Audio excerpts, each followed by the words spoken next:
Recording start हो चुकी है। हम लोग सबसे पहले बात करेंगे सैंपल पेपर की। ठीक है, सैंपल पेपर की। अब जो हमारे पास सैंपल पेपर है, ये जो यहाँ पे आप क्वेश्चंस देखोगे, इनके थोड़े चांसेस कम होते हैं ऑब्जेक्टिव के, लेकिन यहाँ से और यहाँ से जो ऑब्जेक्टिव्स होते हैं इनके चांसेस बहुत होते हैं। अब इसका मतलब ये नहीं है कि हम इसको पूरा स्किप कर दें, यहाँ से भी आ सकते हैं आपके क्वेश्चंस, तो हम लोग इसको भी करेंगे, साथ में 2 सेट हमारे पास जो है उनको भी करेंगे। ठीक है, कुछ भी हो सकता है, एमपी बोर्ड है, यहाँ पे कुछ भी रिपीट हो सकता है। चलिए, तो सर स्टार्ट आप करेंगे। एक्स्ट्रा ऑब्जेक्टिव नहीं दोगे आप? हाँ बोलिए। एक्स्ट्रा ऑब्जेक्टिव दोगे आप? आपको लिंक प्रोवाइड कर देंगे, हमने परीक्षा बोर्ड के जो जितने भी ऑब्जेक्टिव्स इंपॉर्टेंट है वो करवा रखे हैं। तो अगर आप लोग बोलेंगे तो हम लिंक शेयर कर देंगे, कर ही देंगे। एक काम करेंगे, एक प्लेलिस्ट हमने बना रखी है, उसकी लिंक आपको प्रोवाइड कर देंगे, तो जिनको ऑब्जेक्टिव और एक्स्ट्रा करना है वो लोग कर सकते हो। बाकी यहाँ पे हम लोग तीनों सेट करवाने वाले हैं, 84 ऑब्जेक्टिव्स अभी आपको तैयार करवा देंगे। चलिए क्लास को करते हैं स्टार्ट। पहला ऑब्जेक्टिव हमारे स्क्रीन के सामने ये रहा, जो है हमारे पास choose and right correct option, मतलब एमसीक्यू टाइप के क्वेश्चंस रहेंगे हमारे पास यहाँ पे। तो आपको इनमें से एक ऑप्शन चूज करना रहेगा। ठीक है, सबसे आसान यही चीज होती है हमारे लिए एग्जाम में। 4 ऑप्शंस होते हैं, किसी एक पे टिक लगाना है। Soda water is an example of. Soda और वाटर, तो मतलब वाटर हमारे पास क्या है, लिक्विड है। तो लिक्विड यहाँ पे दिख रहा है, यहाँ पे दिख रहा है, यहाँ पे नहीं दिख रहा है, तो ये तो नहीं आ सकता। लिक्विड यहाँ पे दिख रहा है, यहाँ पे दिख रहा है। Soda, water. अब यहाँ पे एक बात ध्यान रखना, सोडा वाटर जो एग्जांपल है, यहाँ पे गैस इन लिक्विड का एग्जांपल है। ठीक है, गैस इन लिक्विड का एग्जांपल है। सोडा वाटर जो है हमारे पास, ये गैस इन लिक्विड का एग्जांपल है, ये सॉलिड इन लिक्विड का एग्जांपल नहीं है। लिक्विड इन लिक्विड भी नहीं हो सकता, लिक्विड इन गैस भी नहीं हो सकता, लिक्विड इन लिक्विड भी नहीं हो सकता। सोडा जो होता है हमारे पास, ये गैस इन लिक्विड का एग्जांपल है। बहुत सारी चीजें ऐसी है केमिस्ट्री में जो आपको दिखने में ऐसा लगेगा कि सोडा जो होता है वो तो सॉलिड होता है, लेकिन ये एग्जांपल है किसका, गैस इन लिक्विड का। चलिए, तो ये हमारे पास हुआ फिनिश, पहले वाले का आंसर आएगा गैस इन लिक्विड। चलिए अगला हम लोग बात करेंगे। अगला हमारे पास है कार्बोलिक एसिड कौन सा होता है इनमें से, कार्बोलिक एसिड इनमें से कौन सा होता है। तो ये जो क्वेश्चन है ना, अगर आपने थोड़ा बहुत, एक इंपॉर्टेंट क्वेश्चन बनता है यहाँ से, अल्कोहल और फिनॉल के बीच में डिफरेंस का, अगर आपने वो भी करा होगा ना, वो वाला क्वेश्चन अगर आपने करा होगा, तब भी आप लोग ये वाला कर सकते हो। कैसे कर सकते हो, जरा ध्यान से देखो क्या हो रहा है यहाँ पे। आप लोग हैंड रेस कर रहे हैं क्या?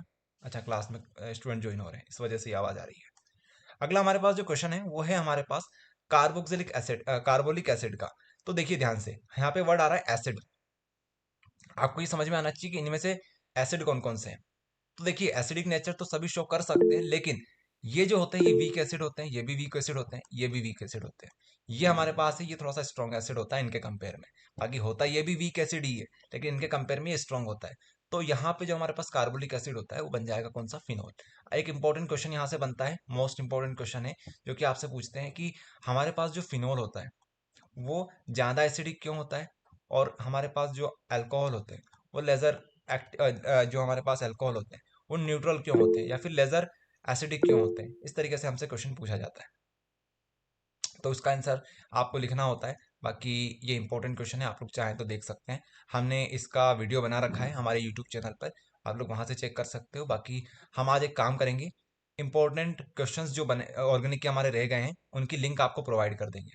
ओके, सो आपके वहां से ही तैयार हो जाएंगे। बाकी इसका आंसर आएगा फिनोल। अच्छा, नेक्स्ट क्वेश्चन के ऊपर बात करते हैं। A unit of rate constant for first order reaction. Unit of rate constant, unit of rate constant. अच्छा, रेट कांस्टेंट की यूनिट का एक फॉर्मूला होता है हमारे पास। ठीक है, रेट कांस्टेंट की जो यूनिट होती है उसका एक हमारे पास फॉर्मूला होता है।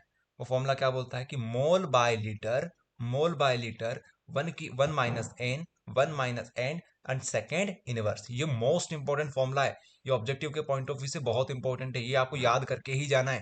ठीक है, यहाँ से आप देखेंगे, यहाँ पर भी एक ऑब्जेक्टिव आएगा, हो सकता है यहाँ पे भी आपको ऑब्जेक्टिव देखने को मिले। तो आपको देखना यहाँ से ऑब्जेक्टिव मिलेंगे ही मिलेंगे, क्योंकि ये जो क्वेश्चन है ना, ये जो फॉर्मूला है, ये हम देख रहे हैं लास्ट 3-4 साल से लगातार एमपी बोर्ड पूछ रहा है। उससे पहले भी बहुत बार ये जो यहाँ से ये फॉर्मूला है, इसके बेसिस पे ऑब्जेक्टिव पूछे जा रहे हैं। तो ये तो आएगा ही आएगा, क्योंकि ये कौन से चैप्टर का क्वेश्चन है, ये चैप्टर नंबर 3 हमारे पास है, केमिकल काइनेटिक, वहां का क्वेश्चन है ये। वहां से ये वाला न्यूमेरिकल, सॉरी, ऑब्जेक्टिव बनता ही बनता है।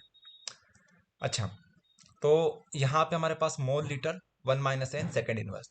हमसे कितने की वैल्यू पूछी है, फर्स्ट ऑर्डर की पूछी है। तो एन की वैल्यू क्या आ जाएगी हमारे पास, वन आ जाएगी। तो 1 - 1 कितना होता है, 0 हो जाएगा। तो अगर किसी की पावर 0 होती है, उसकी वैल्यू कितनी हो जाती है हमारे पास, 0 नहीं 1 हो जाती है। तो हमारे पास बचेगा कितना, सेकंड इनवर्स। तो हमारा राइट आंसर हो जाएगा ये वाला। ये फॉर्मूला याद रखना, अभी चाहो तो लिख लो। के इजिकल्स टू होता है mole by litre, mole by litre, 1 - n second inverse. चलिए ये हो गया हमारे पास फिनिश। अगला हमारे पास जो ऑब्जेक्टिव है वो है स्टीफान रिएक्शन से रिलेटेड। और स्टीफान रिएक्शन आपको करवाई थी हमने, स्टीफान रिएक्शन आपको करवाई थी हमने। स्टीफान रिएक्शन में क्या बनता था हमारे पास, एल्डिहाइड बनता था। याद है, भूल गए स्टीफान रिएक्शन, सुन कल तू, इस तरीके से याद करवाया था आपको हमने कि स्टीफान में क्या होता है, आपके पास RCN होता है, यहाँ से आपके पास क्या बनता है, यहाँ से आपके पास बनता है एल्डिहाइड। ठीक है, इसके बाद हमने आपको याद करवाया था, यहाँ पे दो भाई होते हैं, एक बोलता है सुन कल तू, सुन कल तू कहाँ पे चल देगा, क्या एल्डिहाइड चल देगा क्या, ये क्या बोलता है, हाँ चल देंगे, हाँ चल देंगे। फिर यहाँ पे एसिड रेन हो जाती है, बारिश हो जाती है, पानी की बारिश हो जाती है, साथ में एसिड बरसता है, इस तरीके से कहानी सुनाई थी आपको। तो ये वही रिएक्शन है, स्टीफान रिएक्शन। ओके, साथ साथ आपको रिवीजन भी करवा रहे हैं, ये मान के चलो आप लोग। नाइट्रोजन इन आमीन इज हाइब्रिडाइज्ड। अब यहाँ पे हाइब्रिडाइजेशन का कॉन्सेप्ट है, ये क्लास 11 का कॉन्सेप्ट है, जो कि शायद आप लोग मिस करके आगे हो। तो इसमें तो आपका भैया कुछ, आपका कोई नुकसान नहीं है, कोई फायदा नहीं है, क्योंकि इसको आपको डायरेक्ट याद ही करना पड़ेगा। ये बहुत बड़ा कॉन्सेप्ट है, इसको समझाने में बहुत टाइम लग जाएगा। इसलिए आप डायरेक्ट याद करके चलो कि यहाँ पे जो नाइट्रोजन आइटम हमारे पास होता है अमीन ग्रुप के अंदर, वो sp3 होता है। ठीक है, sp3 हाइब्रिडाइज्ड होता है। इसको आपको डायरेक्ट याद ही करना पड़ेगा, बाकी समझाने में तो बहुत टाइम चल जाएगा। इसके बाद हमारे पास नेक्स्ट क्वेश्चन आता है, chemically all enzymes are. Enzymes जो होते हैं हमारे पास, एंजाइम्स जो होते हैं भैया, ठीक है, वो क्या होते हैं, एक तरीके से कैटलिस्ट होते हैं, रिएक्शन को फास्ट कर देते हैं। ये भी, ये जो हमारे पास होते हैं, ये कैसे कैटलिस्ट होते हैं, ये बायो कैटलिस्ट होते हैं, हमारे शरीर के अंदर होते हैं बायो कैटलिस्ट। अब ये जो होते हैं बायो कैटलिस्ट, हमारे शरीर के अंदर पाए जाते हैं। ये केमिकली क्या होते हैं, केमिकली प्रोटीन ही होते हैं। ये क्या होते हैं, केमिकली ये प्रोटीन ही होते हैं, अलग से कुछ चीजें नहीं है, ये प्रोटीन ही होते हैं केमिकली। अच्छा, एक बार चेक कर लेते हैं आप लोग क्लास में कितने स्टूडेंट्स हो, लगभग 27 28 नहीं 25 स्टूडेंट क्लास में है। आप लोग बार बार हैंड रेज क्यों कर रहे हो, आपके पास माइक ऑन करने की परमिशन है, आप लोग कभी भी चाहो तो माइक ऑन करके पूछ सकते हो, आप हैंड रेज ना करें। तो हो गए खत्म ये सारे, इनको रिवीजन आप लोग करते रहना। सोडा वाटर क्या है हमारे पास, गैस इन लिक्विड है। कार्बोलिक एसिड क्या है हमारे पास, फिनोल है। इसके बाद फर्स्ट ऑर्डर की क्या आती है हमारे पास, सेकंड इनवर्स आती है। इसके बाद हमने आपको करवाया स्टीफान रिएक्शन, किसका एग्जांपल है, एल्डिहाइड का एग्जांपल है, मतलब एल्डिहाइड बनता है यहाँ पे।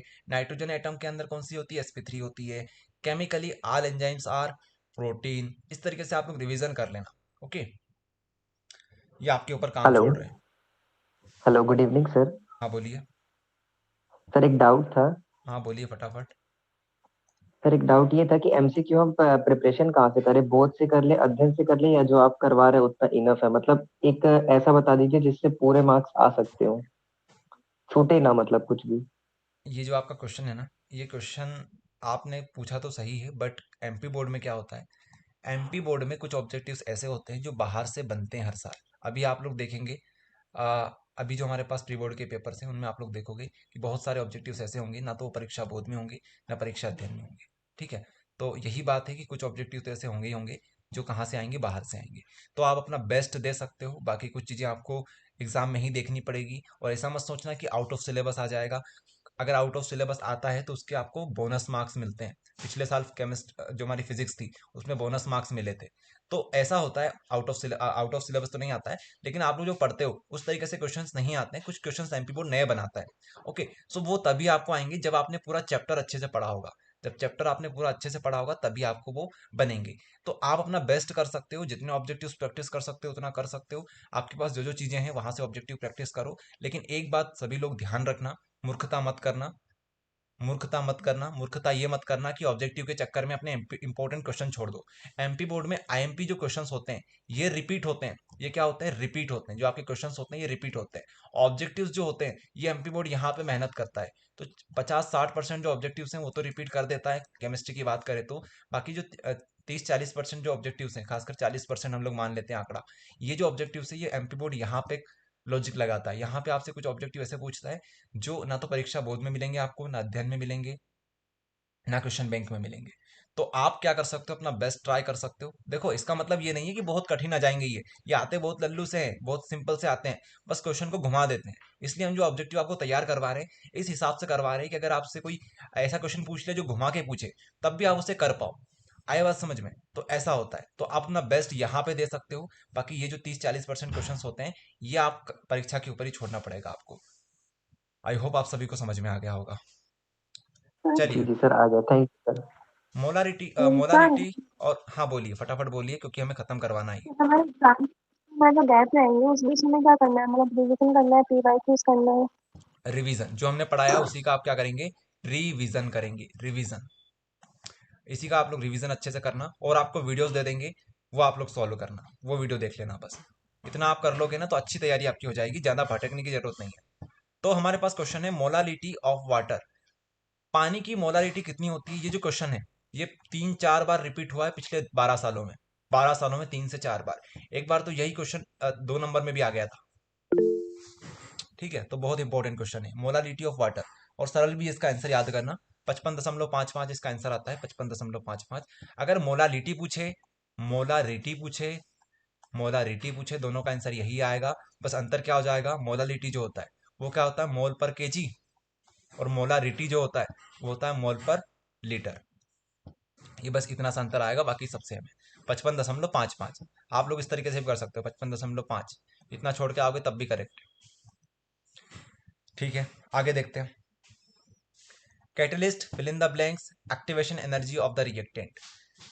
कैटलिस्ट क्या करते हैं एक्टिवेशन एनर्जी के साथ, रिएक्टेंट की जो एक्टिवेशन एनर्जी होती है, ये क्वेश्चन हमने करवाया है एक्टिवेशन एनर्जी का। मात्र 6 मिनट के अंदर हमने 7 क्वेश्चन तैयार करवाए, 7 क्वेश्चन इस चैप्टर से, हमारे केमिकल काइनेटिक्स से। तो जो हमारे एक्टिवेशन एनर्जी है, अगर हम लोग कैटलिस्ट की बात करें तो कैटलिस्ट क्या करता है, इसको रिड्यूस कर देता है। क्या कर देता है, रिड्यूस कर देता है, या लोअर कर देता है, लोअर कर देता है। आप लोग जो लिखना चाहो वो लिख सकते हो, रिड्यूस कर देता है। अच्छा, ये चीज हो गई हमारी। उसके बाद हमारे पास है mercury is the element of fill in the blanks transition series. ठीक है, कौन सी ट्रांजिशन सीरीज में हमारा Hg पाया जाता है, मरकरी पाया जाता है। तो इसको आपको याद रखना पड़ेगा, 6th ग्रुप में हमारा पाया जाता है, मरकरी हमारा 6th ग्रुप में पाया जाता है। ओके, आप चाहें तो इसे देख भी सकते हैं अपनी पीरियोडिक टेबल में। इसके अलावा फिनोल जो होता है हमारे पास, ये देखो ये क्वेश्चन की हम बोल रहे थे, ये तैयार कर लोगे तो इससे आपके 3-4 चीजें तैयार हो जाएगी ऑटोमेटिक। एक तो अभी आपने जो ऑब्जेक्टिव ऊपर देखा था वो तैयार हो जाएगा। इसके अलावा यहाँ से 3 नंबर का क्वेश्चन बन सकता है, वो आपका तैयार हो जाएगा। अरे ये अभी आपने जो देखा फिल इन द ब्लैंक्स, ये आपका तैयार हो जाएगा। तो ये बहुत इंपॉर्टेंट है, आईएमपी है। इसके हम वीडियो आपके पास शेयर कर देंगे, तो ये वाला तैयार हो जाएगा आपका। इसी तरीके से पूरी ऑर्गेनिक केमिस्ट्री में, ऑर्गेनिक केमिस्ट्री में सुनना ध्यान से, ऑर्गेनिक केमिस्ट्री में हमारे पास रिएक्शन होती है। इसके अलावा हमारे पास डिफरेंस बिटवीन होते हैं। इसके अलावा लॉजिकल क्वेश्चन होते हैं। इसके अलावा हमारे पास होती है क्या, लॉजिकल क्वेश्चन हो गए, डिफरेंस हो गए, एक हमारे पास होते हैं टेस्ट, टेस्ट होते हैं। तो इसके अलावा मैकेनिज्म भी होता है, मैकेनिज्म भी होता है, साथ में कन्वर्जन भी होता है। लेकिन अगर आप लोग सिर्फ 90% को टारगेट कर रहे हो तो इसको आप लोग छोड़ सकते हो, आप लोग सिर्फ इतने पे फोकस कर सकते हो। तो यहाँ से रिएक्शन हमने बहुत सारी आपको टिक लगवा दी है। बाकी डिफरेंस बिटवीन जो होते हैं ये सबसे ईजी होते हैं। मान के चलना अगर ये वाला क्वेश्चन आ जाए कहीं से भी उठ के, तो मानना कि आपकी किस्मत बहुत अच्छी है। डिफरेंस बिटवीन में, डिफरेंस बिटवीन सबसे ईजी होते हैं ऑर्गेनिक केमिस्ट्री में। ओके, 2019 में आए थे शायद, 2019 में तो मजे आ गए थे बच्चों को ऑर्गेनिक केमिस्ट्री में, डिफरेंस बिटवीन इतने सारे पूछ लिए थे। तो फिर आए लॉजिकल क्वेश्चन, फिर आए टेस्ट। तो लॉजिकल क्वेश्चंस भी हमारी गिनती के ही होते हैं। मान के चलो कि आपको 5 से 6 लॉजिकल क्वेश्चन तैयार करने हैं। टेस्ट आपके जो हो गए, टेस्ट भी 5 और 6 होंगे, तो इतने आपको तैयार करने हैं। ठीक है, तो ये चीजें रहेगी आपकी। तो ये जो है हमारे पास, ये लॉजिकल क्वेश्चन के अंदर आता है, लॉजिकल क्वेश्चन के अंदर। चलिए, तो क्वेश्चन यहाँ पे पूछा गया, phenol is fill in the blanks acidic than alcohol. तो एसिडिक कौन ज्यादा होता है, फिनोल की अल्कोहल? आप क्या बोलोगे, फिनोल, फिनोल ज्यादा एसिडिक होता है, मोर। ठीक है, फिनोल ज्यादा एसिडिक होता है। अच्छा, आपसे अगर ऐसा पूछ ले कि phenol is reactive, reactive than alcohol, तो क्या करोगे? फिनोल ज्यादा रिएक्टिव होता है कि अल्कोहल ज्यादा रिएक्टिव होता है? ध्यान से सुनना, रिएक्टिव का मतलब होता है कौन ज्यादा रिएक्शन शो करता है, कौन ज्यादा रिएक्टिव होता है, मतलब कौन ज्यादा रिएक्शन शो करता है। तो अल्कोहल ज्यादा रिएक्शन शो करता है, तो अल्कोहल में क्या जाएगा, फिनोल इज लेजर, यहां पे आ जाएगा फिर लेजर रिएक्टिव देन अल्कोहल। ऐसा क्यों होता है? क्योंकि जो हमारा अल्कोहल होता है, अल्कोहल भैया क्या चाहता है, ये स्टेबल होना चाहता है, स्टेबल होना चाहता है। इस वजह से ये अलग अलग कंपाउंड के साथ रिएक्शन कर पाता है। बाकी जो हमारे पास फिनोल है, ये भी रिएक्शन तो करता है, लेकिन ये पहले से ज्यादा स्टेबल है, इससे ज्यादा स्टेबल है। इस वजह से इसकी रिएक्शन आपको कम पढ़नी पड़ती है, इसकी रिएक्शन ज्यादा पढ़नी पड़ती है। ठीक है, कॉन्सेप्ट समझ में आया? ये हमने क्वेश्चन करवा रखा है, लिंक दे देंगे तो आपको और समझ में आ जाएगा। आगे देखो, आगे हमारे पास जो है RNH2 react with chloroform and KOH gives us, क्या हमें मिलता है? तो यहां पे आप लोग ध्यान रखना, ये मिलेगा R, यहां से आएगा C और यहां से आएगा N। तो यहां से आपको मिलता है RNC या फिर RCN, RNC या फिर RCN आपको यहां से देखने को मिलेगा। ठीक है, ये हमारे पास रिएक्शन हो जाएगी कंप्लीट। ये कार्बिलामिन रिएक्शन है हमारे पास जो आपको देखने को मिलती है। इसके बाद है हमारे पास अमोनियकल सिल्वर नाइट्रेट। अमोनियकल सिल्वर नाइट्रेट ये किस में यूज होता है? तो ये होता है टॉलेंस रिएजेंट में। टॉलेंस रिएजेंट, टॉलेंस रिएजेंट ही होता है, ये टॉलेंस रिएक्शन होती है। अभी आपको हमने जो बोला ना कि यहाँ पे आपको टेस्ट पढ़ने पड़ेंगे, साथ में लॉजिकल क्वेश्चन पढ़ने पड़ेंगे और डिफरेंस बिटवीन और रिएक्शन। तो ये जो क्वेश्चन है हमारे पास अमोनिकल सिल्वर नाइट्रेट, ये हमारे पास टेस्ट का क्वेश्चन है। ये टेस्ट का 5-6 टेस्ट पढ़ोगे तो उसमें ये तैयार हो जाएगा। बाकी हम टॉप 3 क्वेश्चन सीरीज जो बनाई है, शायद उसमें ये क्वेश्चन हमने इंक्लूड किया है, जरा देखिएगा वहां पे भी। बाकी लिंक सर आपको आज प्रोवाइड लास्ट कर, क्लास है क्या? हाँ ये लास्ट क्लास चल रही है हमारी। सर सब कंप्लीट हो जाएगा ना? हाँ लगभग सभी कंप्लीट हो जाएगा अपना। चलिए, सर ये टेस्ट वाले लॉजिक वाला अलग से प्रोवाइड करवा दीजिएगा, हाँ मतलब सिर्फ करवा देंगे, क्वेश्चन ही ये अभी क्वेश्चन हमें बना। याद है अच्छे से कि आपको प्रोवाइड करना है। जैसे ही क्लास फिनिश होगी हम पहला काम यही करेंगे कि आपको पहले हम लोग ये सारे क्वेश्चन प्रोवाइड करेंगे। ठीक है, चलिए जी जी हमारे सर। पास है ट्रू फॉल्स। ट्रू फॉल्स, तो ट्रू फॉल्स की बात करते हैं। पहला क्वेश्चन हमारे पास, mixture of chloroform and acetone is an ideal solution. Ideal solution और नॉन आइडियल सॉल्यूशन में आपको हमने डिफरेंस करवाया था आइडियल एंड नॉन आइडियल में। नॉन आइडियल में तो वहां पे आपको हमने बोला था लास्ट में कि एक एग्जांपल आप लोग याद कर लेना। तो ये जो एग्जांपल है क्लोरोफॉर्म और एसीटोन का, ये नॉन आइडियल का एग्जांपल है। किसका एग्जांपल है? नॉन आइडियल का, याद रखना। तो इसलिए हम लोग इसे क्या बोलेंगे, ये फॉल्स है। क्यों फॉल्स है? क्योंकि इन्होंने आइडियल दे रखा है। अच्छा, अगला देखते हैं हम लोग। Dry cell is an example of primary cell, बिल्कुल करेक्ट है। जो हमारे पास ड्राई सेल होता है वो किसका एग्जांपल होता है? प्राइमरी सेल का एग्जांपल होता है। अच्छा, तो अगर हमसे सेकेंडरी पूछ ले तो क्या लिख के आएंगे परीक्षा में? सेकेंडरी पूछ ले तो सेकेंडरी का जो एग्जांपल होता है, एक हमारे पास होता है जो हमारी मोबाइल की बैटरी होती है, बैटरी हमारे पास एग्जाम्पल होते हैं। इसी तरीके से आप बैटरी में कुछ भी ले सकते हो। मोबाइल की बैटरी हो गई आपकी, एक लिथियम बैटरी होती है हमारे पास। ये सब किसका एग्जाम्पल है? ये सेकेंडरी के एग्जाम्पल है। देखो इससे इस तरह से समझो यार आप लोग कि यहाँ पे क्या है, सेल है। सेल क्या होते हैं? सेल आप लोग देखते हो, सेल को आप वापस चार्ज नहीं कर सकते। ठीक है, ये क्या होते हैं? ये आप रिचार्जेबल नहीं होते। सेल्स जो होते हैं वो रिचार्जेबल नहीं होते। लेकिन बैटरी क्या होती है? मोबाइल की बैटरी आप चार्ज कर लेते हो, जैसे डिस्चार्ज होती है वापस चार्ज कर लेते हो। तो यहाँ पे प्राइमरी सेल, प्राइमरी उनको बोलते हैं जो वापस से चार्ज नहीं हो सकते, लेकिन ये बैटरी जो होती है वो चार्ज हो जाती है। तो इस वजह से इसको सेकेंडरी बोलते हैं। चलिए ये हो गया खत्म। तो dry cell is an example of primary cell, तो ट्रू, यहाँ पे भी true. Central metal atom of haemoglobin is iron. Central metal atom of haemoglobin is iron, बिल्कुल करेक्ट है ये भी। ठीक है, ये चीज़ तो आपको याद ही रखनी पड़ेगी। हेमोग्लोबिन के अंदर हमारे पास आयरन ही तो सेंट्रल मेटल एटम होता है। ठीक है, हेमोग्लोबिन देखो ऐसे याद कर लो कि हमारा जो खून होता है, खून के अंदर पाया जाता है हेमोग्लोबिन। और अपन बोलते हैं कि आयरन, आयरन की कमी हो जाती है लोगों को, तो आयरन भी होता है। और यहाँ पे सेंट्रल मेटल मतलब मेटल होगा, तो मेटल तो आयरन ही है, बिल्कुल करेक्ट बात है। इस तरीके से आप लॉजिक लगा सकते हो। अब Mn2+ जो है शोस पैरामैग्नेटिक बिहेवियर। जो Mn2+ है, Mn2+ है, Mn2+ का मतलब है जितने यहाँ पे इसके नंबर होंगे उसमें से आप 2 माइनस कर दो, क्योंकि यहाँ पे 2 प्लस हो रखे हैं। 2 प्लस का मतलब है 2 इलेक्ट्रॉन यहाँ से जा चुके हैं, जब भी तो प्लस आया है इसके ऊपर। तो अगर 2 इलेक्ट्रॉन चले जाएंगे तो हमारे पास जो बचेगा, ठीक है, एक बार देख ही लेते हैं इसको कि हमारे पास कितना बचेगा, बना के देख लेते हैं। आप सभी को याद होना चाहिए, scandium, titanium. Science teacher Vinita Kumari madam, Fevicol को नहीं छूना जनाब, इस तरीके से याद करते हैं। Science teacher Vinita Kumari madam, Fevicol को नहीं छूना जनाब, इस तरीके से भी याद कर सकते हो। सचिन तेंदुलकर वर्ल्ड क्रिकेट में फिर कोई नया कप जीतेगा। तो हमसे क्या पूछ रहे हैं वो लोग? Mn का। तो ये होता है 21, ये 22, ये 23, ये 24, ये 25। 25 हो गए भैया। सर रिकॉर्डिंग चालू है ना? एक बार चेक कर लेते हैं रिकॉर्डिंग चालू है या नहीं है। हाँ चालू है रिकॉर्डिंग। अच्छा याद दिलाया, हमें तो घबराहट ही हो गई थी बिल्कुल कि रिकॉर्डिंग चालू, भूल तो नहीं गए हम, लेकिन चालू है। अच्छा हम लोग कहाँ पर थे? हम लोग यहाँ पर थे, फिर से आ जाते हैं यहीं पे। हम लोग बात कर रहे थे यहाँ पर एमएन की, तो एमएन कौन से नंबर पे आता है? 25वें नंबर पे आता है। अच्छा 25वें नंबर पे आता है, इससे क्या फायदा? अब हमने बोला कि इससे 2 इलेक्ट्रॉन निकाल दो, तो इसके पास 25 इलेक्ट्रॉन पहले थे, हमने 2 निकाल दी कि कहाँ थे, पहुंच गए हम लोग 23 पे पहुंच गए। तो 23 जो है ये इवन नंबर है या ऑड नंबर है? ये हमारे पास है ऑड नंबर, मतलब हमारे पास यहाँ पे अनपेयर्ड इलेक्ट्रॉन्स रहेंगे। Unpaired unpaired unpaired unpaired unpaired. तो अनपेयर्ड में हमेशा क्या होता है? पैरामैग्नेटिक नेचर होता ही होता है, पैरामैग्नेटिक अनपेयर्ड में। ठीक है, अनपेयर हो जाएंगे ये, एक इलेक्ट्रॉन ही रहेगा हमारे पास एक ब्लॉक के अंदर, किसी ना किसी एक ब्लॉक के अंदर।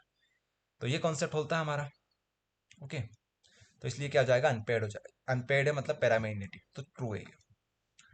Aldehyde ketone are carbonyl compound, ये जो है ये क्वेश्चन को अगर आप लोग देखेंगे, एल्डिहाइड एंड कीटोन, सबसे पहले तो आपको ये समझ में आना चाहिए कि एल्डिहाइड क्या होता है। आप तो याद कर लो सभी लोग, ये हमारे पास एल्डिहाइड हो गया, ये हमारे पास हो गया कीटोन का एग्जाम्पल। तो कार्बोनाइल कंपाउंड क्या होते हैं? अब हमको ये समझना है। कार्बोनाइल का मतलब होता है जिसमें सीओ होता है, इसमें भी सीओ है, इसमें भी सीओ है। तो क्या एल्डिहाइड और कीटोन में सीओ ग्रुप होता है क्या? आप लोग बोलोगे हाँ होता है, तो आप लोग बोलोगे ट्रू है ये बात। ठीक है, याद हुआ आप सभी को? इस तरीके से आपको करना है। चलिए ये देखेंगे आप लोग सभी। Primary alcohol 1 degree alcohol gives aldehyde on partial oxidation.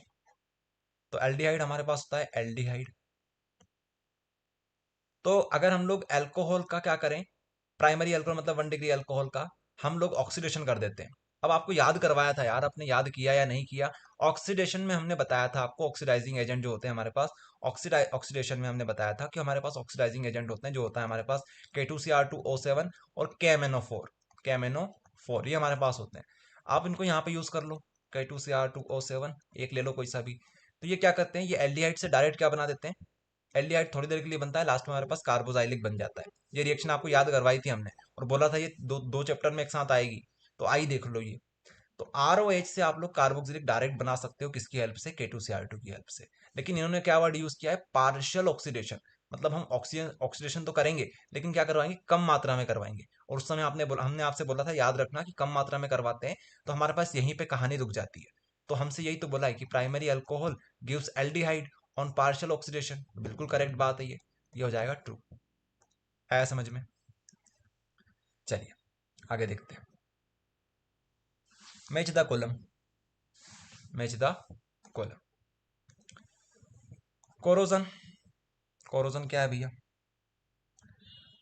Red precipitate है क्या? ये है क्या? इलेक्ट्रोकेमिकल फिनोमिना है क्या? फीमेल सेक्स हार्मोन है क्या? मेल सेक्स हार्मोन है क्या? कोबाल्ट है क्या? तो जो हमारे पास कोरोजन होता है, अगर कोरोजन में आपने थोड़ा बहुत भी पढ़ा होगा, तो कोरोजन क्या है? इलेक्ट्रोकेमिकल फिनोमिना है, इलेक्ट्रोकेमिकल रिएक्शन है हमारे पास। ठीक है, कोरोजन। अच्छा, विटामिन बी ट्वेल्व हमारे पास क्या है?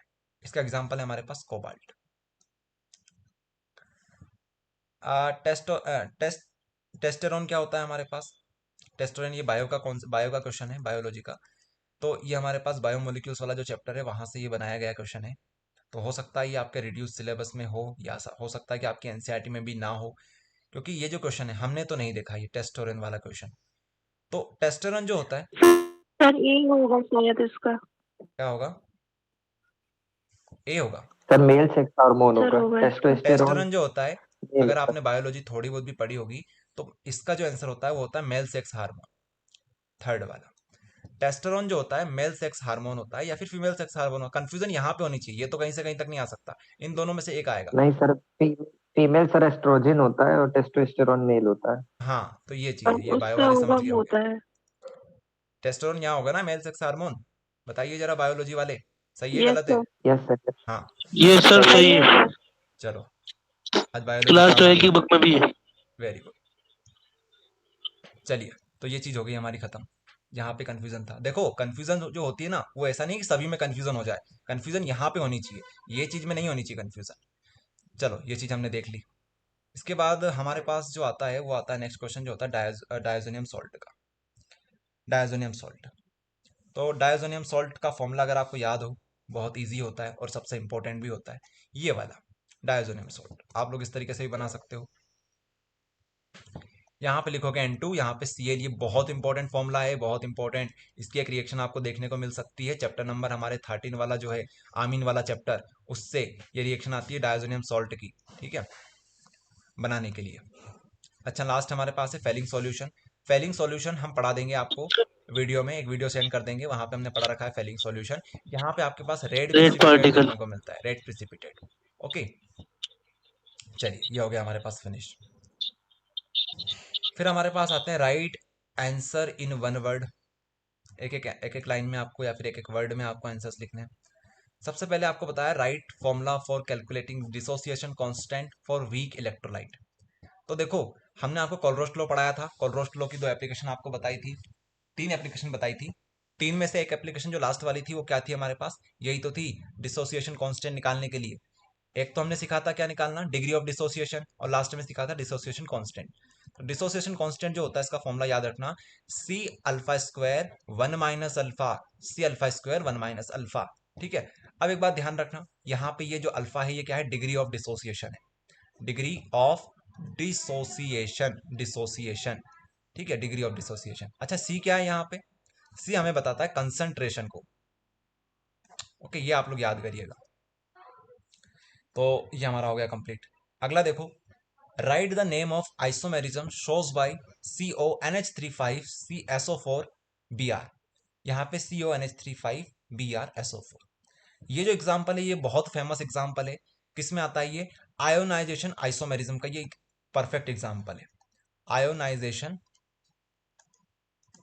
आइसोमेरिज्म का ये एग्जाम्पल है इंपॉर्टेंट। अगर आप टॉपिक पढ़ते हो आइसोमेरिज्म, आयोनाइजेशन आइसोमेरिज्म, आइसोमेरिज्म बहुत टाइप के होते हैं हमारे पास, तो उसमें से एक होता है हमारे पास आयोनाइजेशन आइसोमेरिज्म, तो उसका ये एग्जाम्पल है। ठीक है, एक बाहर आता है एक अंदर आता है, ये बाहर अब इसमें अंदर चला गया, अब ये इसमें अंदर है, ये इसमें बाहर आ जाएगा।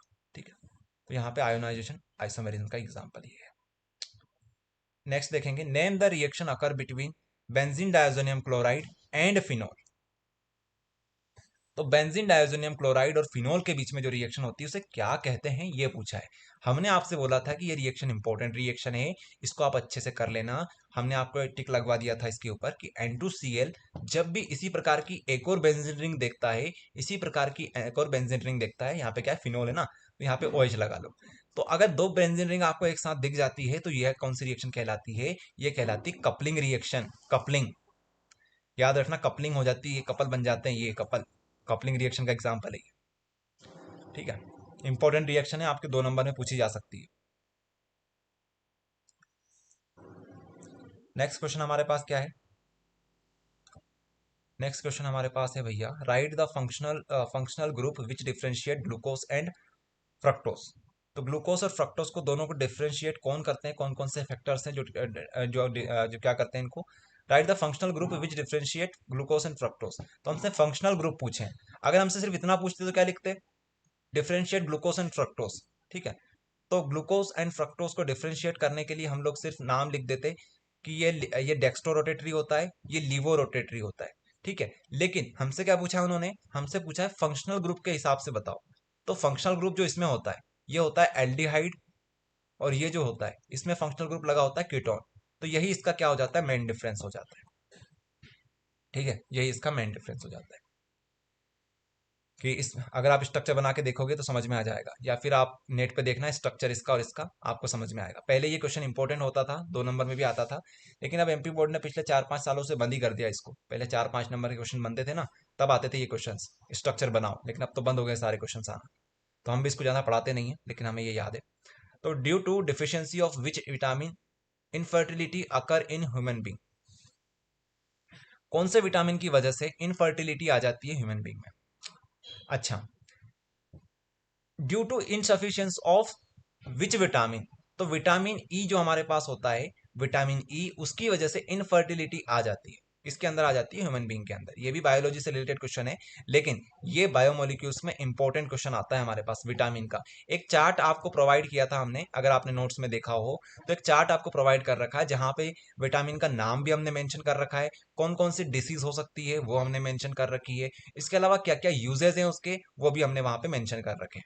तो आप लोग वो देख लेना। इसके अलावा हमने सारे के सारे विटामिन के यूजेस, उससे होने वाली बीमारी और साथ में विटामिन का नाम उसको याद करवाया है, तो उस वीडियो को भी हम आपके पास शेयर कर देंगे।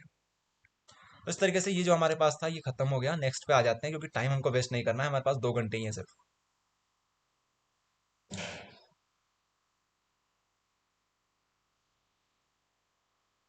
Set number 1, okay.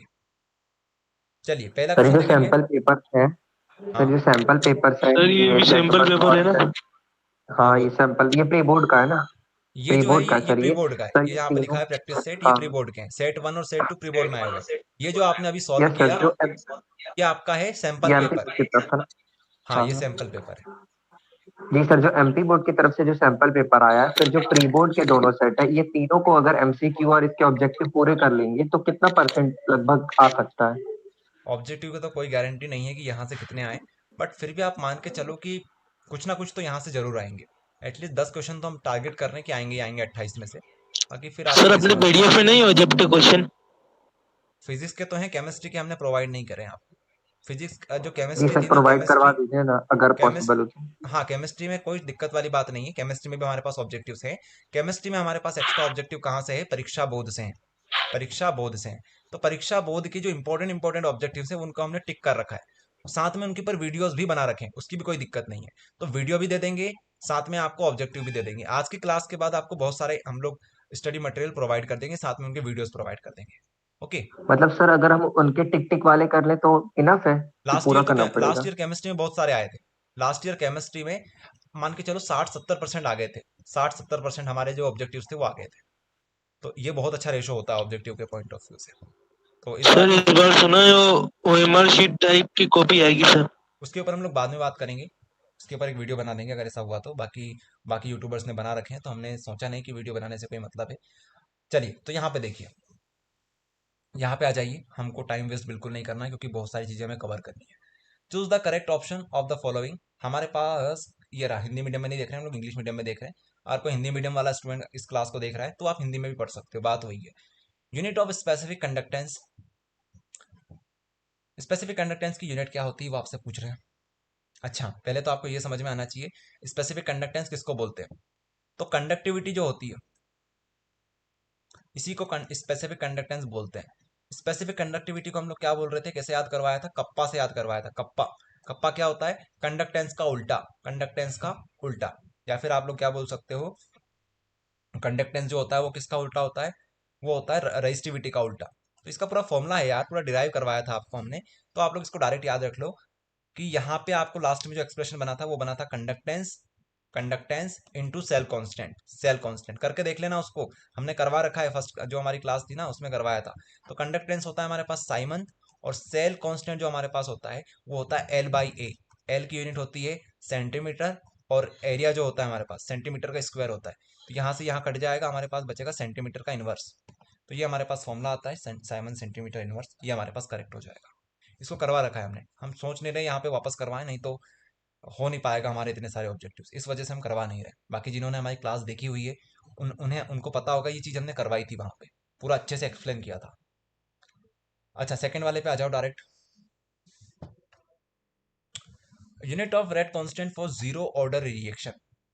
वापस आ गया यूनिट ऑफ रेट कांस्टेंट वाला। तो फॉर्मूला फिर से याद करेंगे आप लोग सभी। क्या बताया था आपको हमने? मोल बाय लीटर 1 - n सेकंड का इनवर्स। अच्छा, तो हमें क्या करना है भैया? एन की जगह पे क्या रखना है? जीरो रखना है, जीरो ऑर्डर। जीरो रख दो यहाँ पे। जीरो रखने के बाद क्या बचेगा? मोल बाय लीटर सेकेंड का इनवर्स। क्या दिख रहा है क्या? अच्छा, इन्होंने वो नहीं लगाया, तो इसको ऊपर ले जाते हैं। ऊपर ले जाएंगे तो ये किस में हो जाएगा? इनवर्स में कन्वर्ट हो जाएगा। इनवर्स में कन्वर्ट हो जाएगा। तो ये जो ऑप्शन है वो बिल्कुल करेक्ट हो जाएगा। मोल by litre second inverse, mole by litre, ये सही है। इनवर्स यहाँ पे। इस तरीके से आप लोग कर लेना, ये इंपॉर्टेंट है यार, कर लेना इस फॉर्मूले को याद। इससे आपका एक ऑब्जेक्टिव तो तैयार हो ही जाएगा। चलिए आगे देखते हैं। Element of first transition series has positive standard electrode potential. इसको क्या बोलते हैं? Standard electrode potential. अच्छा, इसी से हमें याद आया एक क्वेश्चन और। Standard electrode potential, standard hydrogen electrode हमने सीखा था, एसएचजी जो सीखा था, उसमें कितना माना गया है? उसका स्टैंडर्ड इलेक्ट्रोड पोटेंशियल कितना माना गया है, उसको 0 माना गया है। ये आप लोग याद रखना, ये मोस्ट इंपॉर्टेंट ऑब्जेक्टिव है, ये आपको एग्जाम में देखने को मिल सकता है। अच्छा, यहाँ पे क्या पूछा है, element of first transition series. First transition series हमारे पास कौन सी होती है, वही सचिन तेंदुलकर वर्ल्ड क्रिकेट में फिर कोई नया कब जीतेगा, स्कैंडियम टाइटेनियम वेनेडियम, इस तरीके से जो हमारे पास सीरीज थी जिंक तक, इसको बोलते हैं। तो इसमें से ये जो क्वेश्चन है ये इंपॉर्टेंट क्वेश्चन है। ये भी इसमें से सिर्फ एक ही जो हमारे पास कंपाउंड है जो पॉजिटिव शो करता है, बाकी सब तो नेगेटिव करता है। ये भी नेगेटिव, ये भी नेगेटिव, ये भी नेगेटिव। कॉपर जो हमारे पास है वो क्या करता है, पॉजिटिव करता है। चलिए आगे बढ़ते हैं, इसको आपको डायरेक्ट याद करना पड़ेगा। आगे देखिए, which are use as fluorescent. Fluorescent के तौर पे किसे यूज किया जाता है, फ्लोरिसेंट के तौर पे किसे, which are use as fluorescent. तो फ्लोरिसेंट जो होता है वो ऑक्साइड होता है लेंथेनाइट का। लेंथेनाइट जो सीरीज है हमारे पास, उसी का ऑक्साइड का नाम क्या दे दिया गया है, फ्लोरिसेंट दे दिया गया है। Are used as fluorescent.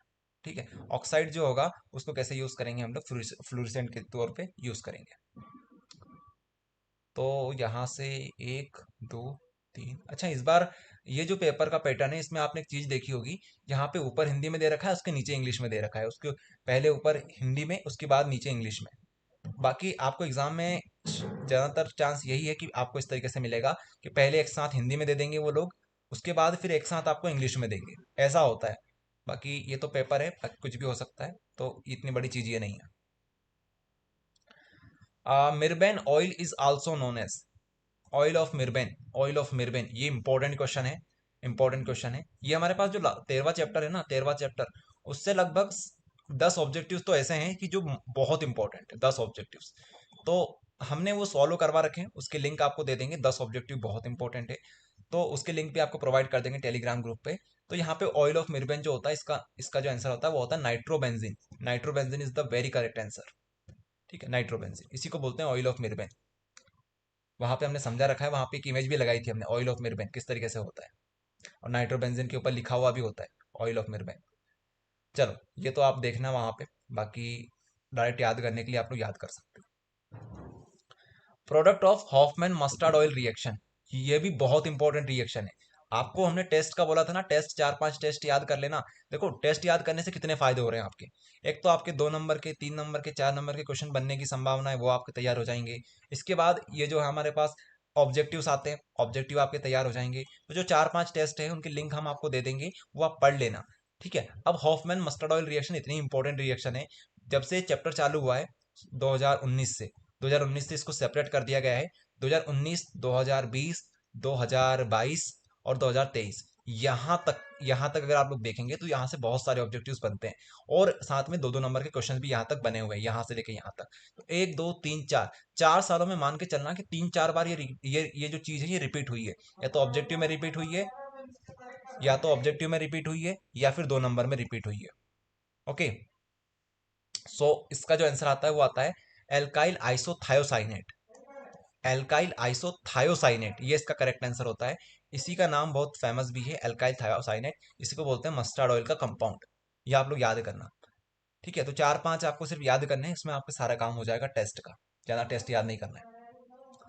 चलिए उसके बाद, अच्छा यहीं पर इन्होंने दे दिया है तो हमें ध्यान नहीं रहा, तो यहीं पे हम लोग सॉल्व करेंगे। ये हमारे पास हिंदी में है, ये हमारे पास इंग्लिश में है। 0.9% NaCl solution and liquid of human blood cell are fill in the blanks, ये भी इंपॉर्टेंट ऑब्जेक्ट। देखो बहुत सारी चीजें रिपीट होती है यार, केमिस्ट्री जो है, केमिस्ट्री भैया, केमिस्ट्री में एक चीज तो माननी पड़ेगी एमपी बोर्ड की, कि एमपी बोर्ड ऑब्जेक्टिव्स तो रिपीट करता है। लास्ट ईयर भी 70% ऑब्जेक्टिव रिपीट कर दिए थे एमपी बोर्ड ने, इस साल भी हम देख रहे हैं कि बहुत सारे ऑब्जेक्टिव रिपीट हो रहे हैं। ठीक है, 2022 के 2022 के नहीं यार, 2022 के थोड़ी ना रिपीट करेंगे। 70% का मतलब है कि जो आप प्रीवियस ईयर में देखते हो, पीवाईक्यू में देखते हो, वहां से, परीक्षा बोर्ड से, इन दोनों का जो मिक्सचर है वहां से मिला के 70% कर दिए इन्होंने रिपीट, इस तरीके से बोलना चाह रहे हैं। मतलब सर हम लोग पूरे जो आपने करवाए वो सारे पूरे कर ले परीक्षा हाँ, बुक हमने से। जो करवाए ना, ये मान के चलो, ये बिल्कुल सही बोला आपने कि हमने जो करवाए हैं वो आप बिल्कुल कर लोगे तो 70% बनने की चांस है आपके ऑब्जेक्टिव। ठीक है, तो ये जो है ठीक है ये सर, हमने तो करवाया पहले था। उतना कर लेते हैं फिर सर। ठीक है, समझ गया। सर परीक्षा बोर्ड में आपने कुछ पीपी टाइप से टिक लगाया है, वो क्या चीज है सर? परीक्षा बोर्ड में पीपी टाइप से टिक लगाए हैं। जी आपने कुछ परीक्षा बोर्ड का पीडीएफ डाला था। शायद आपको हमने सेंड कर दिया होगा।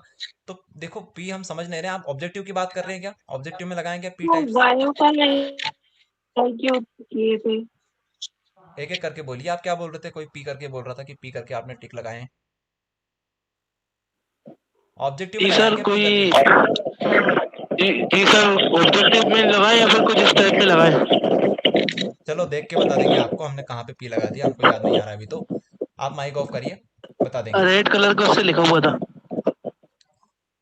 देखो पी हमने ना जो न्यूमेरिकल दिए हैं आपको फिजिक्स में, उसमें लगाए थे हमने पी। पी का मतलब होता है अरे प्रीबोर्ड। आदित्य भाई माइक बंद करो अपना, इनके इनके पास से बहुत वॉइस आ रही है। आदित्य भैया माइक ऑफ कर लो यार। तो प्रीबोर्ड जो है, प्रीबोर्ड का पी का मतलब होता है प्रीबोर्ड। तो प्रीबोर्ड एग्जाम जो हुई थी 2023 में, उसकी वजह से हमने पी लगाया होगा। तो पी का मतलब है प्रीबोर्ड। बाकी कहीं कहीं पर पी वाई क्यू लिखा होगा तो उसका मतलब है पी वाई क्यू, बाकी पी तो हमने प्रीबोर्ड के लिए लगाया था। चलो यहाँ पे आ जाओ, टाइम वेस्ट मत करो यार। ये चीजें हम आपको और बता देंगे अलग से भी, जीरो अगर हम आपको टाइम दे देंगे, एक काम करेंगे अभी जो क्लास फिनिश होगी उसके बाद टाइम दे देंगे, आपको जो पूछना है पूछ लेना, अभी पढ़ाने दो हमें। 0.9% NaCl solution and liquid of human cell is an isotonic solution. Isotonic ये बता रहे थे आपको कि ये क्वेश्चन रिपीट हुआ है। उसके बाद है हमारे पास cis platinum complex are used for the treatment of cancer. ये भी इंपॉर्टेंट है, ये रिपीट नहीं हुआ है लेकिन ये इंपॉर्टेंट है, ये तो बहुत बार रिपीट हुआ है। फिर हमारे पास आता है aldehyde sir react with. Isotonic का मतलब क्या है? आइसोटोनिक का मतलब है सेम। सेम इसका जो ऑस्मोटिक प्रेशर होता है, ऑस्मोटिक प्रेशर दोनों का सेम होता है। मतलब 0.9%, 0.9% आप लोग NaCl ले लो, नमक ले लो, और साथ में आपका ब्लड ले लो। ठीक है, आपका ब्लड ले लो। तो दोनों का क्या आएगा? ऑस्मोटिक प्रेशर दोनों का क्या आता है? सेम आता है। इसी वजह से हम बोलते हैं कि दोनों आपस में कैसे हैं? आइसोटोनिक है। ओके, ये है यहाँ पे। उसके बाद हमारे पास है cis platinum complex are use in the treatment of cancer. ये आपको डायरेक्ट याद करना है। Aldehyde react with primary amine to form fill in the blanks base. ये ऑब्जेक्टिव तो नहीं है लेकिन इसके रिलेटेड एक क्वेश्चन हमने सॉल्व करवाया था। यहाँ पे आता है शिव बेस। शिव बेस ये आपको डायरेक्ट याद करना पड़ता है। इसका हमने एक क्वेश्चन सॉल्व करवाया था शिव बेस करके। तो ये है। इसके अलावा हमारे पास ये वाला जो क्वेश्चन है, ये बार बार रिपीट हुआ है। इसका नाम है fill in the blanks protein is present in hair. बालों में कौन सा प्रोटीन होता है? अगर आपने क्लास हमारी अटेंड करी थी जहां पे हमने डिफरेंस भी करवाए थे, हमने ग्लोबुलर ग्लोबुलर और फाइब्रस फाइब्रस दोनों में डिफरेंस करवाए थे। तो ग्लोबुलर अंडे में पाया जाता है, फाइब्रस जो होता है हमारे पास ये बालों में पाया जाता है। तो इसका एक प्रोटीन है, हाँ प्रोटीन है हमारे पास जिसका नाम है केराटीन। केराटीन। ठीक है, यहाँ पे आता है हमारे पास हेमोग्लोबिन। हेमोग्लोबिन। तो हमें चाहिए क्या? हमें चाहिए बालों वाला प्रोटीन, तो बालों में पाया जाता है भैया केराटिन। ये क्वेश्चन हमने सॉल्व करवाया था। यहाँ पे क्या आएगा आंसर? केराटिन। नेक्स्ट हमारे पास है reaction occur in single step is known as. एक स्टेप में खत्म होने वाली रिएक्शन क्या बोलते हैं? आप बोल सकते हो elementary elementary elementary step, elementary reaction, very sorry, elementary reaction. या फिर आप इसी को क्या बोल सकते हो? यूनिमोलिकुलर। यूनिमोलिकुलर। यूनिमोलिकुलर। ये दोनों नाम इसके सही है। ठीक है, reaction occur in single step is also called elementary reaction या फिर यूनिमोलिकुलर रिएक्शन। ओके, नेक्स्ट हम लोग आगे बढ़ते हैं। नेक्स्ट आगे बढ़ते हैं भैया। ये तो हिंदी में दे रखा है ना, कि एमिनोफोर में फिल इन द ब्लैंक संक्रमण होता है। तो फिल इन द ब्लैंक्स क्या है हमारे पास? Fill in the blanks hybridisation is present in के एमिनोफोर। अब के एमिनोफोर में कौन सी हाइब्रिडाइजेशन पाई जाती है? ठीक है, देखो अगर हाइब्रिडाइजेशन का क्वेश्चन आए तो आपके पास मेनली जो हमारे पास आंसर्स आते हैं वो आता है sp3 का, sp2 का। ये ज्यादातर आंसर्स हमारे पास होते हैं। लेकिन ये जो हमारे पास केस है के एमिनोफोर, ये बहुत स्पेशल केस है। इसका आंसर आता है D3S। D3S पहले डी भराएगा, क्योंकि ये जो हमारे पास क्वेश्चन है ये हमारे पास Mn का है, मैग्नीज का। तो मैग्नीज क्या है हमारे पास? डी ब्लॉक एलिमेंट है। तो आप बोलेंगे D3S, इस तरीके से आप इसको याद कर सकते हो। D3S, डी पहले जाएगा फिर आएगा S। बाकी ज्यादातर आंसर जो आते हैं वो हमारे ये वाला आता है sp3। ओके, सो यहाँ पे आएगा D3S। अब ये तो स्पेशल केस है इस वजह से ये आ गया। चलिए आगे देखते हैं। Match the column, match the column. H2O2 हमारे पास क्या है? ये तो हमारे पास एंटी मार्कोनिक में भी आता है। और इधर हमारे पास जो ऑप्शंस हैं H2O2 से रिलेटेड, ये हमारे पास ऑप्शंस हैं। और कुछ देखते हैं, फर्स्ट ऑर्डर रिएक्शन हमारे पास क्या होती है। फर्स्ट ऑर्डर रिएक्शन हमारे पास सेकंड इनवर्स इसकी यूनिट होती है। तो ये सब तो नहीं है, ये वाला सही है इसका, इसका सेकंड कंफर्म है। देखो आप जो पहले आपको आए उस हिसाब से करना, फिर लास्ट वाला जो बच जाता है वो आपका लास्ट हो जाता है। ठीक है, इस तरीके से आप लोग करा करें। तो यहाँ पे क्या है हमारे पास है फॉस्जीन। क्या है हमारे पास? फॉस्जीन। फॉस्जीन क्या होती है, किसी को पता है? आपने अगर याद कर ली हो तो फॉस्जीन हमारे पास एक विषैली गैस होती है, जो किसमें होती है भैया? क्लोरोफॉर्म वाली जो रिएक्शन आपको बोली थी हमने याद करने के लिए, क्लोरोफॉर्म। क्लोरोफॉर्म को अगर आप हवा में रख दोगे तो आपके पास क्या बनेगा? कार्बोनाइल क्लोराइड बनेगा। और उसी को क्या बोलते हैं हम लोग? उसी को विषैली गैस बोलते हैं, फॉस्जीन। ठीक है, फॉस्जीन बोलते हैं। तो इसलिए बोलते हैं क्लोरोफॉर्म को हवा में नहीं रखना चाहिए, नहीं तो गैस बन जाएगी, मतलब विषैली गैस बन जाएगी। उसके बाद हमारे पास है सुक्रोज। अच्छा, सुक्रोज क्या है? तो सुक्रोज मोनोसेक्राइड है या फिर D+ शो करता है ये। तो देखिए यहाँ पे अगर मोनोसेक्राइड की जगह पे डाइसेक्राइड होता तो ये बिल्कुल करेक्ट हो जाता, लेकिन यहाँ पे इन्होंने मोनोसेक्राइड दे रखा है। तो यहाँ पे बोलेंगे हम लोग ये डेक्स्ट्रो रोटेटरी मोशन शो करेगा, डेक्स्ट्रो रोटेटरी। ठीक है, तो ये इसका करेक्ट हो जाएगा। इसका स्ट्रक्चर आप लोग देखेंगे तो वहाँ पे आपको समझ में आएगा कि यहाँ पे D+ क्यों आता है। बाकी अभी तो आप इसको डायरेक्ट याद रखो। हिंसबर्ग का रिएजेंट बहुत बहुत बहुत बहुत बहुत बार रिपीट हुआ है एमपी बोर्ड में, बहुत बार रिपीट हुआ है। हमने जो आपसे बोला ना कि लास्ट जो चैप्टर है आपके पास ऑर्गेनिक केमिस्ट्री का अमीन वाला, वहां से 10 क्वेश्चन ऐसे हैं जो कि बहुत बहुत इंपॉर्टेंट है, तो वहीं से ये वाला रिपीट हुआ है। हिंसबर्ग का रिएजेंट क्या है? बेंजीन सल्फोनाइल क्लोराइड, बहुत इंपॉर्टेंट है, बहुत इंपॉर्टेंट। बेंजीन सल्फोनाइल क्लोराइड, ये आएगा 5। H2O2 हमारे पास बच गया, नाइट्रोबेंजीन नहीं हो सकता। मोनोसेक्राइड तो भैया भूल ही जाओ, ये भी नहीं हो सकता। H2O2 हमारे पास आएगा फ्यूल सेल के अंदर। ठीक है, फ्यूल सेल के अंदर उसको यूज करते हैं, बहुत इंपॉर्टेंट है ये भी, अगर आप फ्यूल सेल की बात करो तो। लेकिन इस तरीके से तो पहली बार ही आया है कि ऑब्जेक्टिव में, बाकी फ्यूल सेल में हम इसको यूज करते हैं। इसका एक क्वेश्चन हमने करवाया था, लेकिन अब जब से क्वेश्चन आना बंद हो गए इस चैप्टर से, सेल वगैरह के, खासकर बैटरी के क्वेश्चन बंद हो गए, तब से हमने इसको फिर छुड़वा दिया है। बाकी इसमें फ्यूल सेल में हम लोग H2O2 यूज करते हैं। चलिए, इस सर तरीके से वर्किंग हमारी बेस द कॉलम हो कंस्ट्रक्शन गई पूरा फिनिश। कौन से सेल का कर ले? क्या हो गया? वर्किंग कंस्ट्रक्शंस और पूरा जो डायग्राम बना करके डीपली जो आता है 4 या 3 नंबर, वो कौन से सेल का आता है? सेल में आप कौन कौन से कर सकते हो? ड्राई सेल कर लो, ड्राई जी सेल इंपॉर्टेंट है। इसके अलावा जो हमारे पास फर्स्ट वाला जो सेल होता है इलेक्ट्रोकेमिकल सेल में, ठीक है, गैल्वेनिक हाँ। सेल, वो आप लोग कर लो, वो 2 है इंपॉर्टेंट। बाकी तो देखो एमपी बोर्ड ने पूछे नहीं है, तो इसीलिए हमने उनको मेंशन नहीं किया है। बाकी करना चाहो तो बस ये 2 सेल कर लेना, जिसमें से पहला सेल जो हमारे पास है गैल्वेनिक सेल, उसको तो बिल्कुल मत छोड़ना, ड्राई सेल भी कर सकते हो। बस ये 2 सेल करो, इसके अलावा मत करो, मत बचो फालतू। ओके, सर मैक्सिमम कितने नाम मेंशन करना है कहाँ पे? डायग्राम में? ड्राई सेल वाले में? जी सर।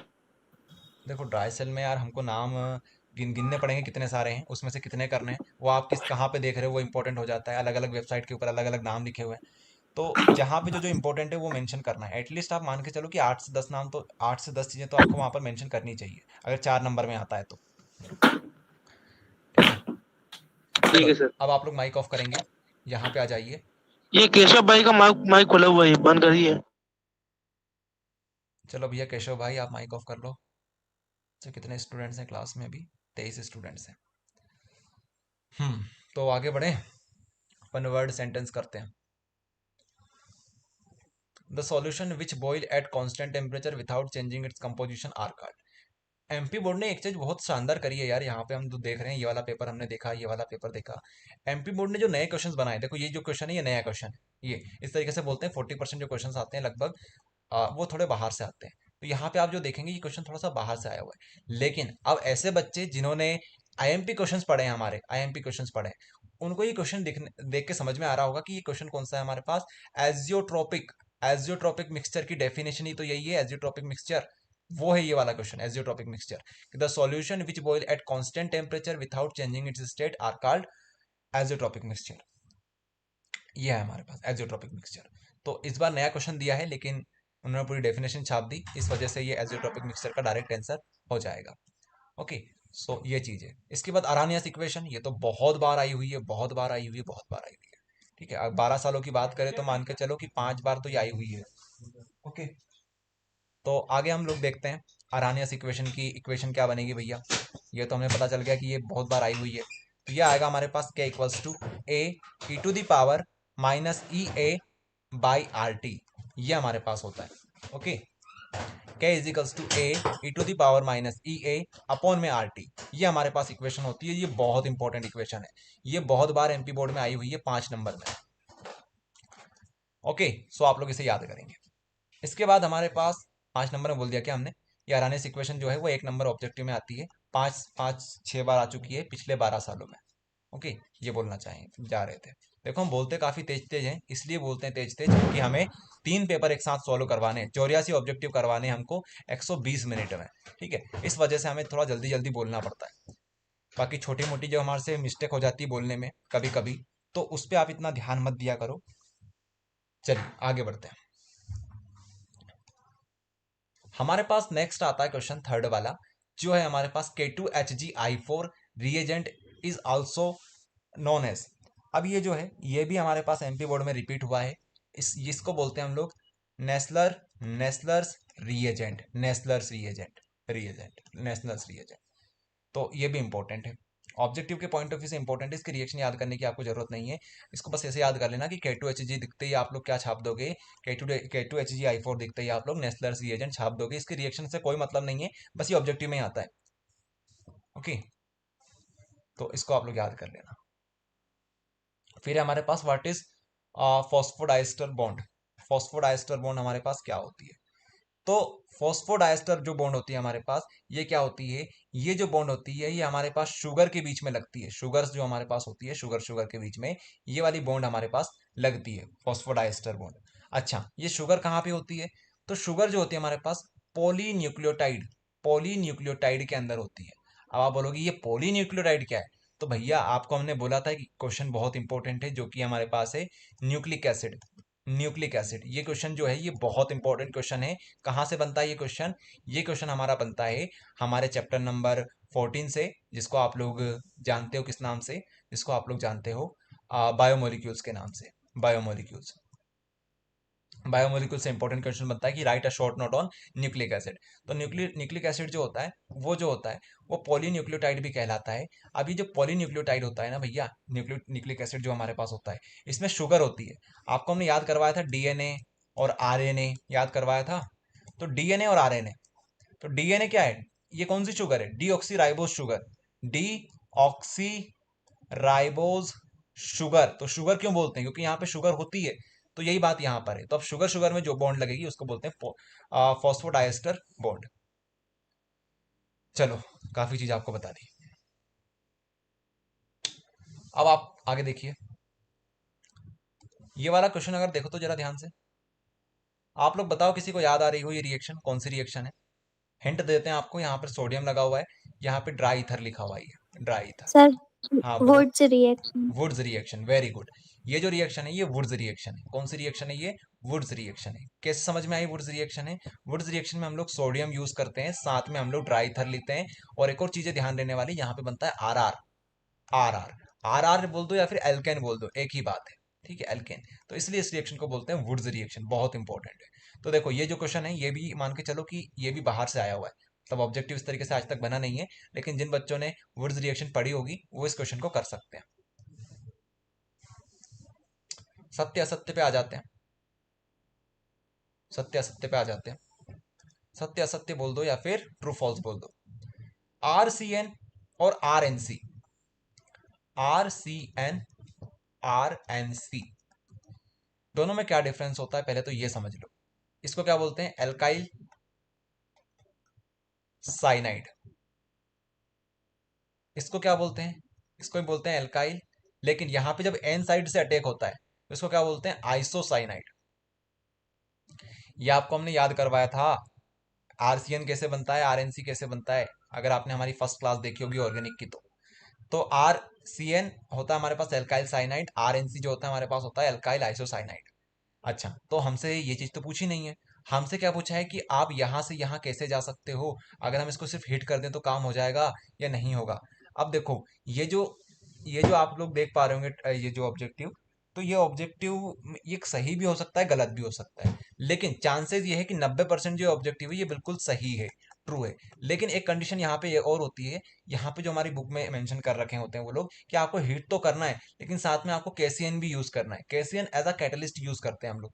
अब ये जो कैटलिस्ट होता है, कैटलिस्ट का काम ये होता है कि रिएक्शन को फास्ट कर देता है ये। तो अगर हम लोग इसका यूज नहीं करेंगे तो रिएक्शन तो फिर भी हो सकती है लेकिन फास्ट नहीं होगी। तो इस वजह से हम इसको ट्रू लगा रहे हैं। आई बात समझ में? इसको हम लोग ट्रू लगा रहे हैं। बाकी एक और चीज आपको बता रहे हैं यहाँ पे, अगर ये क्वेश्चन एग्जाम में आ जाता तो आप अगर इसका ट्रू करो या फॉल्स करो या फिर कुछ भी मत करो, आपको पूरे नंबर मिलते। क्यों मिलते हैं? क्योंकि ये जो टॉपिक है आपका ये रिड्यूस हो चुका है। ये टॉपिक हो चुका है आपका रिड्यूस। तो रिड्यूस टॉपिक के एमपी बोर्ड हमेशा आपको बोनस मार्क्स देता है, बोनस मार्क्स।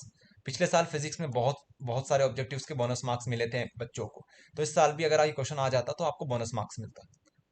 ठीक है, चलिए। तो फिर भी आपको करवा दिया हमने, इसका ट्रू आएगा। बाकी नेक्स्ट देखते हैं हम लोग। देखो, ये वाला क्वेश्चन जो है, ये वाला, ये भी बहुत बार रिपीट हुआ है, बहुत बार। ईडीटी है और आपको ये हमने याद भी करवाया है। ईडीटी याद करवाया था, साथ में आपको ईएन याद करवाया था। 2 नंबर का क्वेश्चन भी बनता है, 1 नंबर का भी बनता है, और ये बहुत इंपॉर्टेंट है यार। ईडीटी है, ईडीटी क्या होता है हमारे पास? Ethyl diamine tetra acetate. अब जिन बच्चों ने क्लास अटेंड करी थी हमारी फर्स्ट वाली, क्लास नंबर 1, उनको पता होगा ये चीज करवाई थी। ईएन मतलब क्या होता है? Ethylene diamine. तो ये जो हमारे पास इथाइलिन डायमीन होता है, ये क्या होता है? CH2CH2 और NH2NH2,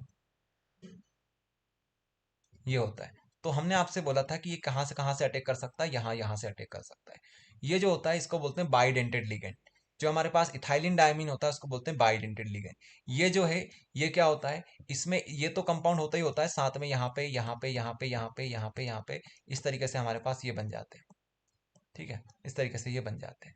तो इस वजह से हम लोग 1 2 3 4 5 6, 1 2 3 4 5 6, अच्छा यहाँ पे हमने डायग्राम थोड़ा सा गलत बना दिया। यहाँ पे हम 6 टाइप से अटैक करवा सकते हैं। यहाँ पे कितने साइड से अटैक हो जाता है? यहाँ पर 6 साइड से अटैक होता है, इसलिए इसको बोलते हैं हेक्साडेंटेड लिगेंड। इसकी बात कर रहे हैं, इसको बोलते हैं हेक्साडेंटेड, हेक्साडेंटेड। तो हमें ऑप्शन में दे रखा है कि क्या है? बाइडेंटेड लिगेंड है, तो ध्यान रखना EDTA is a hexadentate ligand, तो इसे हम बोलेंगे फॉल्स।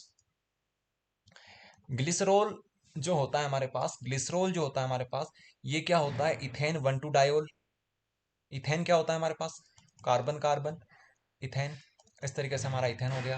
1 2 मतलब एक पोजीशन, और 2 पोजीशन के ऊपर आप क्या लगा दो? डाईओल। डायोल मतलब हो गया 2 लगाना है आपको, कहाँ कहाँ पे? ऑल लगाना है। और मतलब अल्कोहल, अल्कोहल, तो अल्कोहल क्या होता है? OH, तो आपको यहाँ पे OH लगाना है। तो ये जो हो गया, यहाँ पे आप H लगा लो, यहाँ पे H लगा लो, यहाँ पे H, यहाँ पे H। तो ये हो गया हमारे पास इथेन 1 2 डायोल। लेकिन ग्लिसरॉल जो होता है, ग्लिसरॉल, ग्लिसरॉल ये नहीं होता भैया। ग्लिसरॉल क्या होता है हमारे पास? यहाँ पे अगर प्रोपेनॉल होता, प्रोपेन होता है यहाँ पे, प्रोपेन, तो हमारे पास होता ग्लिसरॉल। लेकिन यहाँ पे दे रखा है इन्होंने इथेरोल, इथेन दे रखा है। तो ये हो गया हमारे पास गलत आंसर।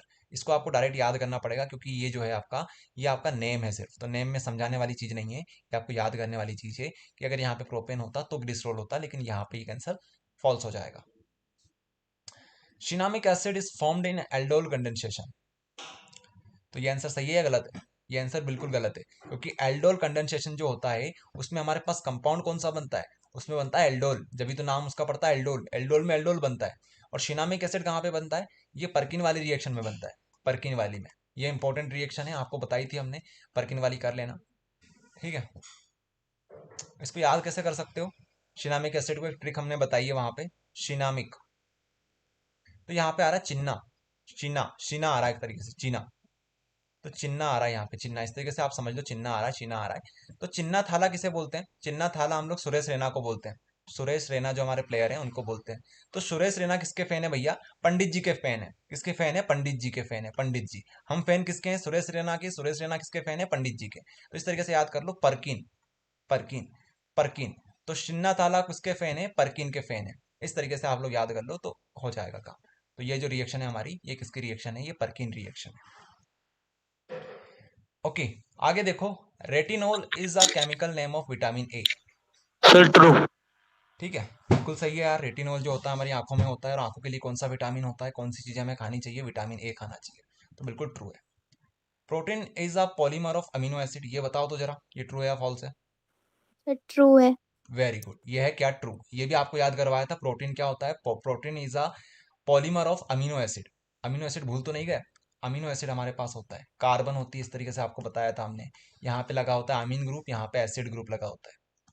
यहाँ पे हमने आपको याद करवाया था कि एच याद कर लेना यहाँ पे कहीं पे, और एक आर होता है जो वेरिएबल होता है। ठीक है, यहीं से एक इंपॉर्टेंट क्वेश्चन बनता है हमारे पास पेप्टाइड बॉन्ड का। तो पेप्टाइड बॉन्ड क्या होती है? पेप्टाइड बॉन्ड दो अमीनो एसिड के बीच में लगती है।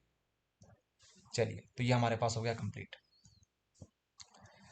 इसके अलावा हमारे पास नेक्स्ट क्वेश्चन है। अच्छा, ये तो वो चालू हो गया हमारे पास 2 नंबर वाले क्वेश्चन। देखो 2 नंबर में भी इजी आए थे यार। देखो डिनेचुरेशन आ गया आपके पास, पेप्टाइड आ गया, दोनों के दोनों क्वेश्चन आपसे बन जाएंगे। और यहाँ पे लॉजिकल क्वेश्चन आ गया हमारे पास, वो आ गया, ये वाला लॉजिकल क्वेश्चन हमने दे रखा है परीक्षा में। तो ये आ गया आपके पास, what is chemical reaction of the following changes. तो ये आपके पास है, ये भी आप लोग कर सकते हो। बाकी ऊपर वाला बन जाएगा तो नीचे वाले करने की जरूरत ही नहीं है। तो क्वेश्चंस यहाँ से आए हुए हैं। अच्छा, यहाँ से हमको देखने को मिलेगा कि what is mean by cyanohydrin. ये दे दिया है, तो ये जो रिएक्शन है ये हमने मेंशन नहीं करी हमारे इंपॉर्टेंट क्वेश्चन में, क्योंकि ये आज तक एमपी बोर्ड में आई नहीं है। तो ये हमारे पास नई रिएक्शन है, लेकिन ऊपर वाली जो रिएक्शन है डिकार्बोक्सिलेशन रिएक्शन, ये हमने मेंशन करी है। इसको हमने मोस्ट मोस्ट मोस्ट एमपी बताया है। तो आप ध्यान रखना, एमपी बोर्ड में आपको दो दो रिएक्शन, दो क्वेश्चन, एक क्वेश्चन में दो आपको मिलेंगे क्वेश्चंस, एक क्वेश्चन के अंदर दो क्वेश्चंस होंगे। तो आपको कोई एक करना है, तो एक तो आ ही जाएगा आपसे, कुछ भी कर लो। अगर आपने हमारे हमारे क्वेश्चन से पढ़ाई करी है तो एक तो आपसे बनेगा ही बनेगा। अच्छा, ये देखो तो जरा, कोऑर्डिनेट स्फीयर आपको करवा दिया था पहली क्लास में, और आपसे बोला था कि बस एक फॉर्मूला याद कर लो, इसमें आपका 30% चैप्टर खत्म हो जाएगा। तो वो ये वाला है कोऑर्डिनेट स्फीयर। भूल तो नहीं गए? वो डब्बे बने थे हमारे सर स्फीयर्स। स्क्रीन चलेगी? हाँ, उसके अलावा हमने आपको डबल सॉल्ट और स्क्रीन चल कॉम्प्लेक्स रही सॉल्ट करवाया था, है। ये आपसे बन सर जाएगा। स्क्रीन चलेगी आपकी? स्क्रीन चली गई? जी सर। जस्ट अ मिनट, यहाँ से चेक करते हैं। किसी को भी नहीं दिख रही है क्या स्क्रीन? जरा बताइए तो। नो सर, नहीं दिख रही, नहीं दिख रही। नहीं। 2 मिनट।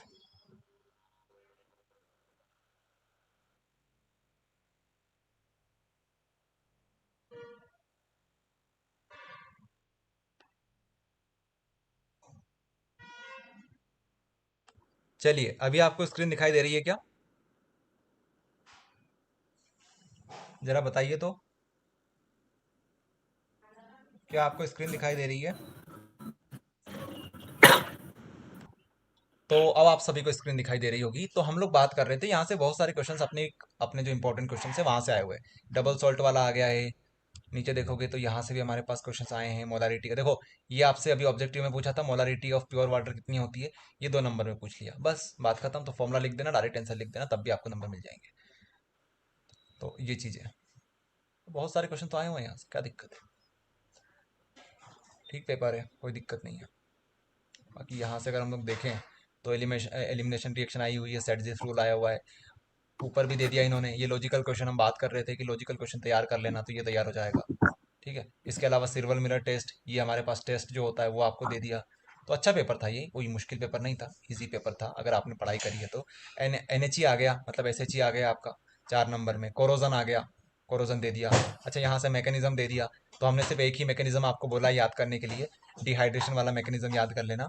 और SN1 SN2 का तो मैकेनिज्म नहीं है वो। अगर जो स्टूडेंट्स SN1 SN2 को मैकेनिज्म समझ रहे हैं, तो मैकेनिज्म नहीं है, छोटा सा एक आप लोग बोल सकते हो, दो रिएक्शन एक साथ आती है। तो मैकेनिज्म जो सबसे अच्छा मैकेनिज्म है वो यही वाला है, डिहाइड्रेशन वाला। इसके अलावा फिर ऊपर आ गया लॉजिकल क्वेश्चन। तो सारे के सारे इजी क्वेश्चन हैं। हम तो ये बोलेंगे कि पेपर बहुत शानदार था अगर इस तरीके से आता है तो।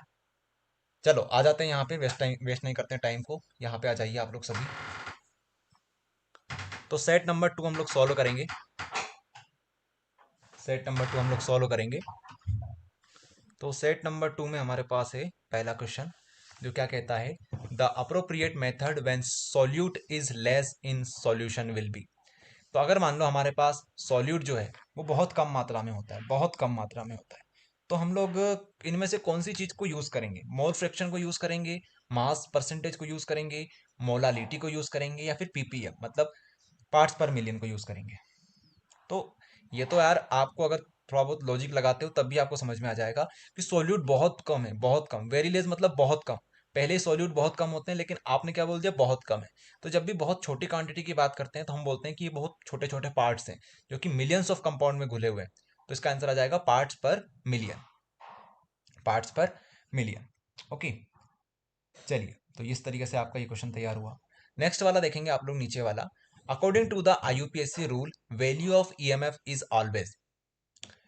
According to IUPAC rule, IUPAC rule, value of EMF is always positive होती है, नेगेटिव होती है, जीरो होती है, या फिर कैन बी कैलकुलेटेड। तो इनमें से कौन सी चीज हो सकती है according to IUPAC rule? Rule value of EMF क्या हो सकती है? अब यार ये जो क्वेश्चन है, ये क्वेश्चन इस तरीके से इन्होंने नहीं देना चाहिए था, क्योंकि इसका आंसर आप लोग क्या लगाओगे? ईएमएफ तो कुछ भी हो सकता है, पॉजिटिव हो सकता है, नेगेटिव हो सकता है, जीरो भी हो सकता है किसी किसी का, जैसे हमारे पास एसएचजी जो होता है उसका जीरो होता है। तो इस वाले क्वेश्चन के हमारे अनुसार अगर इस तरह का क्वेश्चन आता है आपके एग्जाम में, तो आपको पूरे में से पूरे मार्क्स मिलते हैं, अगर आप पॉजिटिव लगाते तब भी, नेगेटिव लगाते तब भी। ओके, क्योंकि ये जो क्वेश्चन है इस तरीके से नहीं पूछना चाहिए, क्योंकि इस क्वेश्चन में आप क्या ही बताओगे? ईएमएफ तो कुछ भी हो सकता है ना, पॉजिटिव नेगेटिव। आपको ज़्यादा डिटेल देनी थी उन्हें, किसी पर्टिकुलर चीज़ की पूछनी थी, तब जाके हम लोग बता पाते। अगर यहाँ पे वो एसएचई लिख देते ना, एसएचई कि अकॉर्डिंग टू आईयूपीएससी एसएचई का ईएमएफ क्या माना जाता है हमेशा, तो जीरो आ जाता फिर। लेकिन यहाँ पे इन्होंने चीज़ दी नहीं है पूरी, तो यहाँ पे हम ज़्यादा कुछ आपको नहीं बता सकते। बाकी अगर आपको तुक्का लगाना है तो आप किस पे लगा सकते हो? आप लोग तुक्का लगाते हो कैन बी कैलकुलेटेड पे, कि हम लोग कैलकुलेट कर सकते हैं, कैन बी कैलकुलेट पे। तो इस तरीके के कुछ क्वेश्चंस होते हैं जो एमपी बोर्ड हमेशा बाहर से पूछता है। अगर ज़्यादा ही कुछ ऐसा पूछ लिया उन्होंने जो कि सिलेबस में भी नहीं है और थोड़ा कंफ्यूजिंग भी है, तो फिर उसके बोनस मार्क्स मिलते हैं। चलिए आगे देखते हैं। बोथ डाइक्रोमेट एंड परमैग्नेट शोज कौन सी प्रॉपर्टी करते हैं? तो ये भी आपको अभी बताया थोड़ी देर पहले, पिछले वाली स्लाइड में भी हमने, कि भैया ये जो हमारे पास है डाइक्रोमेट और हमारे पास परमैग्नेट, K2Cr2O7, K2Cr2O7 इसको बोलते हैं पोटेशियम डाइक्रोमेट, और परमैग्नेट क्या हो जाता है? KMnO4। तो ये क्या होते हैं? हमारे पास स्ट्रॉन्ग ऑक्सीडाइजिंग एजेंट होते हैं। स्ट्रॉन्ग क्या होते हैं? Strong oxidizing agent. आप पूछ सकते हो कि वीक क्या होते हैं? फिर वीक क्या होते हैं? तो वीक होते हैं हमारे पास टॉलिन, फेलिंग। इसके ऊपर एक टेस्ट बनता है, टॉलिंग टेस्ट और फेलिंग टेस्ट। अभी आपने देखा कि शायद 4 नंबर में आया था पिछली स्लाइड में, इस वाली स्लाइड में 4 नंबर में आया था। तो ये जो है इनको कर लेना अच्छे से, आपको टेस्ट दे देंगे हमें लिंक, तो वो आप लोग देख लेना, टेस्ट आपके तैयार हो जाएंगे सारे। तो इसका आंसर आ जाएगा स्ट्रॉन्ग ऑक्सीडाइजिंग एजेंट होते हैं। रिड्यूसिंग कौन होते हैं? किसी को याद है रिड्यूसिंग एजेंट कौन कौन होते हैं? आपको याद करवाए थे रिड्यूसिंग एजेंट, अगर क्लास किसी ने अटेंड करी हो सही से तो। स्ट्रॉन्ग ऑक्सीडाइजिंग एजेंट तो हमने बता दिए, रिड्यूसिंग एजेंट कौन से होते हैं? अगर किसी को नहीं याद है तो याद करो भैया, कहाँ पे हो आप लोग? LiAlH4 NaBH4, ये क्या होते हैं? यही तो होते हैं हमारे पास रिड्यूसिंग एजेंट। ये याद रखना, LiAlH4 NaBH4 हमारे पास क्या होते हैं? स्ट्रॉन्ग रिड्यूसिंग एजेंट होते हैं। ठीक है, खासकर LiAlH4। ये चीज याद करना यार आप लोग, अगर ये चीज नहीं याद है आपको तो याद करना, ये दो तीन चीजें जो है ऑर्गेनिक केमिस्ट्री में बहुत काम की है। अब हमारे पास नेक्स्ट क्वेश्चन आता है, formaldehyde is a linear molecule having hybridisation.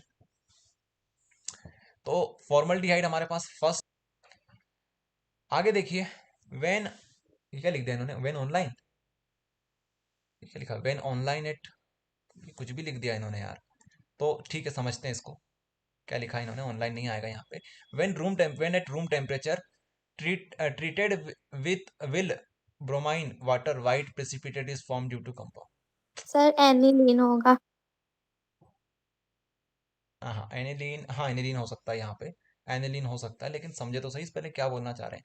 When aniline at room temperature treated with bromine water with white precipitate is form due to which compound. बिल्कुल सही बोला आपने, एनिलीन तो आगे आएगा क्योंकि सभी में एनिलीन आ रहा है, एनिलीन तो आगे आएगा। लेकिन इसको आप लोग बहुत इजीली कर सकते हो, उन्होंने हिंट दे दिया हमें, ब्रोमीन प्लस वाटर, ब्रोमीन और वाटर। आपको ये रिएक्शन हमने करवाई थी लास्ट क्लास में, हमने जब आपको इसको ट्रिक से भी बताया था हमने, कि जब भी वाटर आ जाता है हमारे पास, जब भी हमारे पास क्या आ जाता है, वाटर आ जाता है, तो हम लोग क्या बोलते हैं कि पानी क्या करता है भैया, ब्रोमीन को सभी जगह पर तितर बितर कर देता है, डिस्ट्रीब्यूट कर देता है। अच्छा, कौन कौन सी जगह पर? तो 2 जगह पे, 4 जगह पे और 6 जगह पे, इन जगह पे ये क्या कर देगा? डिस्ट्रीब्यूट कर देगा। अच्छा, अगर यहाँ पे CS2 होता तो क्या होता? CS2 होता तो ये ऐसा नहीं होता, 2 4 6 नहीं बनता। हमारे पास दो कंपाउंड बनते, एक में होता पेरा पे कंपाउंड Br लगा हुआ, एक में लगा होता एक हमारे पास होता ऑर्थो पे, एक होता हमारे पास पेरा पे। ये करवाया है हमने यहाँ पे, अगर ऐसे स्टूडेंट जिन्होंने नहीं देखा था वो वीडियो देख लेना, हमने पिछली क्लास में करवाया था ये चीजें। अगर आपने नहीं देखा है तो देख लेना, नहीं तो ये चीज समझ में नहीं आएगी, आप बोलोगे ये क्या चल रहा है। चलिए, तो यहाँ पे बात आएगी कि यहाँ पे 2 4 6 बनेगा, 2 4 6 बनेगा, यहाँ पे ये नहीं आएगा, यहाँ पे ये नहीं आएगा। तो हमारे पास ये दोनों ऑप्शन सही में लग रहे हैं, try bromo try bromo aniline, try bromo aniline. तो यहाँ पे फिर मिस्टेक कर दी यार इन्होंने, कोई सा भी लगा सकते हो इसमें से, दोनों सही है। एमपी बोर्ड ने जो प्रैक्टिस सेट 2 है ना, इसको बनाने में मिस्टेक करी है। चलिए, फिर हमारे पास आता है disaccharide present in milk is, जो दूध में पाया जाने वाला डाइसेकेराइड है वो कौन सा है, ये भी आप लोग याद रखना, ये बहुत इंपॉर्टेंट है, बहुत बार ऑब्जेक्टिव रिपीट हुआ है। इसका आंसर आएगा लेक्टोस, बी वाला लेक्टोस। ये तो याद होना ही चाहिए आपको, अगर ऑब्जेक्टिव पढ़ रहे हो बायोमोलिक्यूल से और आपने ये नहीं पढ़ा तो फिर क्या पढ़ा, ये तो बहुत इंपॉर्टेंट ऑब्जेक्टिव है। ओके, फिर हमारे पास आगे आते हैं, fill in the blanks. With increase in temperature the solubility of gas is fill in the blanks. ये लॉजिकल क्वेश्चन है, लॉजिक लगाना पड़ेगा आपको इसमें। विद इंक्रीज इन टेम्परेचर, अगर हम लोग टेम्परेचर को बढ़ा देंगे, टेम्परेचर को बढ़ा देंगे, नीचे से गर्म कर देंगे हमारे कंटेनर को, और साथ में मान के चलेंगे इसमें क्या भरी हुई है, इसमें हमारे पास सॉल्यूशन जो है, हमारे पास सॉल्यूशन में गैसेस भी हैं, गैस इसमें अच्छे से डिजोल्व है, और आप बोल रहे हो कि इसको हम गर्म करेंगे, तो गर्म करने से जो गैस होगी वो क्या हो जाएगी, बाहर निकलने लगेगी, बाहर निकलने लगेगी। तो हम लोग क्या बोल सकते हैं कि हमारे पास गैसेस बाहर निकल रही है, इस वजह से हमारी जो सॉल्युबिलिटी है वो कैसी हो जाएगी, डिक्रीज हो जाएगी। ओके, इस तरीके से आपके पास लॉजिकल क्वेश्चंस भी आ सकते हैं। Double donor ligand is called, double donor को क्या बोलते हैं, बाइडेंटेड। अभी याद करवाया था, बाइडेंटेड का एग्जांपल भी याद करवाया था आपको। बाइडेंटेड लिगेंड जो हमारे पास होते हैं वो कौन सा होता है, इथाइलिन डायामीन, इथाइलिन डायामीन। तो इसका जो आंसर हो जाएगा हमारे पास वो हो जाएगा बाइडेंटेड। अगर दो तरफ से डोनेट कर रहा है उसको बोलते हैं बाइडेंटेड लिगेंड। ओके, बाकी 6 तरफ से डोनेट करता है तो उसे बोलते हैं हेक्साडेंटेड लिगेंड। उसका एग्जांपल हमारे पास होता है ईडीटी है। तो ये याद करना, ये इंपॉर्टेंट है, ये बार बार रिपीट हो रहा है, ये रिपीट हो गया फिर से। आगे देखो, COH, यहाँ पे हमारे पास बॉन्ड लगी हुई है, इस characteristics of fill in the blanks alcohol. अच्छा, यहाँ पे थोड़ा ध्यान से सुनना आप लोग, यहाँ पे हमारे पास एल्कोहल के सामने फिल इन द ब्लैंक्स है। तो हमारे पास एल्कोहल कौन कौन से होते हैं, प्राइमरी एल्कोहल होता है हमारे पास, सेकेंडरी एल्कोहल होता है, और हमारे पास होता है टर्शरी एल्कोहल। तो अब आपको बताना इनमें से कौन सा सही है। ये जो है हमारे पास, ये प्राइमरी है, सेकेंडरी, टर्शरी। आप लोग एक चीज ध्यान रखना, अगर किसी ने बेसिक ऑर्गेनिक केमिस्ट्री नहीं पढ़ी है, वो ध्यान रखना, जब यहाँ पे कुछ भी नहीं लिखा होता है, जब यहाँ पे कुछ भी नहीं लिखा होता है, तो ध्यान रखना, यहाँ पे जब कुछ नहीं लिखा होता है और एग्जाम में इस तरीके से आता है, तो हम लोग मान के चलते हैं कि यहाँ पे एल्काइल ग्रुप लगे हुए हैं। क्या लगे हुए हैं, एल्काइल ग्रुप, मतलब या तो CH3 लगा होगा या C2H5 लगा होगा। ज्यादातर मान के चलते हैं CH3 यहाँ पे लगा होगा, CH3, यहाँ पे भी CH3। ध्यान रखना, ये परीक्षा में जब आता है ऐसा मानना है आपको। बाकी हम लोग नॉर्मली क्या करते हैं, ज्यादातर इस तरीके से बना के छोड़ देते हैं, और आपको यहाँ पे हाइड्रोजन लगाने होते हैं। तो ये कॉन्सेप्ट नहीं है, ये तो हम लोग जल्दबाजी के चक्कर में ऐसा करते हैं, लेकिन रियलिटी में ऐसा होता है कि जब खाली जगह छोड़ देते हैं तो वहां पे CH3 आता है। एक और चीज ध्यान रखना आप लोग सभी, एक और चीज ध्यान रखना कि आप लोग इस तरीके से भी बना सकते हो, ये जो है इस तरीके से। तो ये क्या बताता है, एक, ये दो, ये तीन, ये एक तरीके से हमारे पास क्या है, मिथेन, इथेन, प्रोपेन। ये हमारे पास प्रोपेन है, प्रोपेन। इसका इस तरीके से स्ट्रक्चर बनता है, लाइन स्ट्रक्चर इस तरीके से बनता है। इसी तरीके से आप लोग अगर ये बना दोगे तो ये क्या बन जाएगा, मिथेन, इथेन, प्रोपेन, ब्यूटेन। ये बन जाएगा हमारे पास ब्यूटेन। ये क्लास 11th में हम लोग पढ़ते हैं, अगर आपने छोड़ के आगे हो तो आप ध्यान रखना इस तरीके से। तो जब हमारे पास कुछ नहीं होता है तो हम लोग यहाँ पे कार्बन मान के चलते हैं, कार्बन। तो कॉन्सेप्ट ये बोलता है कि हमारे पास जो चीजें दे रखी है वो यहाँ पे भी खाली जगह है, यहाँ पे भी खाली जगह है, यहाँ पे खाली जगह है। तो तीन हमारे पास खाली जगह है, तीन खाली जगह है, मतलब हमारे पास बोलेंगे इसको टर्शरी, टर्शरी, टर्शरी। अब कॉन्सेप्ट ये है यहाँ पे कि जो हमारे पास OH ग्रुप होता है जिससे जो कार्बन अटैच होता है, अब ये जो कार्बन है इससे जितने सारे हमारे R ग्रुप लगे हुए होंगे, जितने भी हमारे पास R ग्रुप लगे हुए होंगे, जितने लगे होंगे उसके हिसाब से हमें डिग्री बतानी होती है। तो ये 3 डिग्री है हमारे पास, या फिर टर्शरी आप लोग डायरेक्ट लिख सकते हो। तो इसका जो आंसर आएगा वो आएगा टर्शरी अल्कोहल। अच्छा, फोर्थ वाला देखें, फोर्थ वाला क्या बोल रहा है हमसे, simplest aromatic carboxylic acid, simplest aromatic carboxylic acid. Aromatic का मतलब क्या होता है पहले तो ये बताओ। एरोमेटिक से आप लोग समझते हो बेंजीन रिंग, एरोमेटिक। ये भी हमारे क्लास 11th का टॉपिक है, लेकिन क्लास 12th में भी काम आता है। अब ऐसी चीजें कि आप ऐसा मत सोचना कि क्लास 11th में है तो ये हमारे आउट ऑफ सिलेबस है। आउट ऑफ सिलेबस नहीं है भैया, ये तो आपको आना ही चाहिए। तो ये आउट ऑफ सिलेबस नहीं है, और कार्बोक्सिलिक एसिड तो आपका चैप्टर में भी है। तो सिंपलेस्ट एरोमेटिक कार्बोक्सिलिक एसिड कौन सा होगा, एरोमेटिक से आप लोग समझते हो बेंजीन की रिंग आएगी।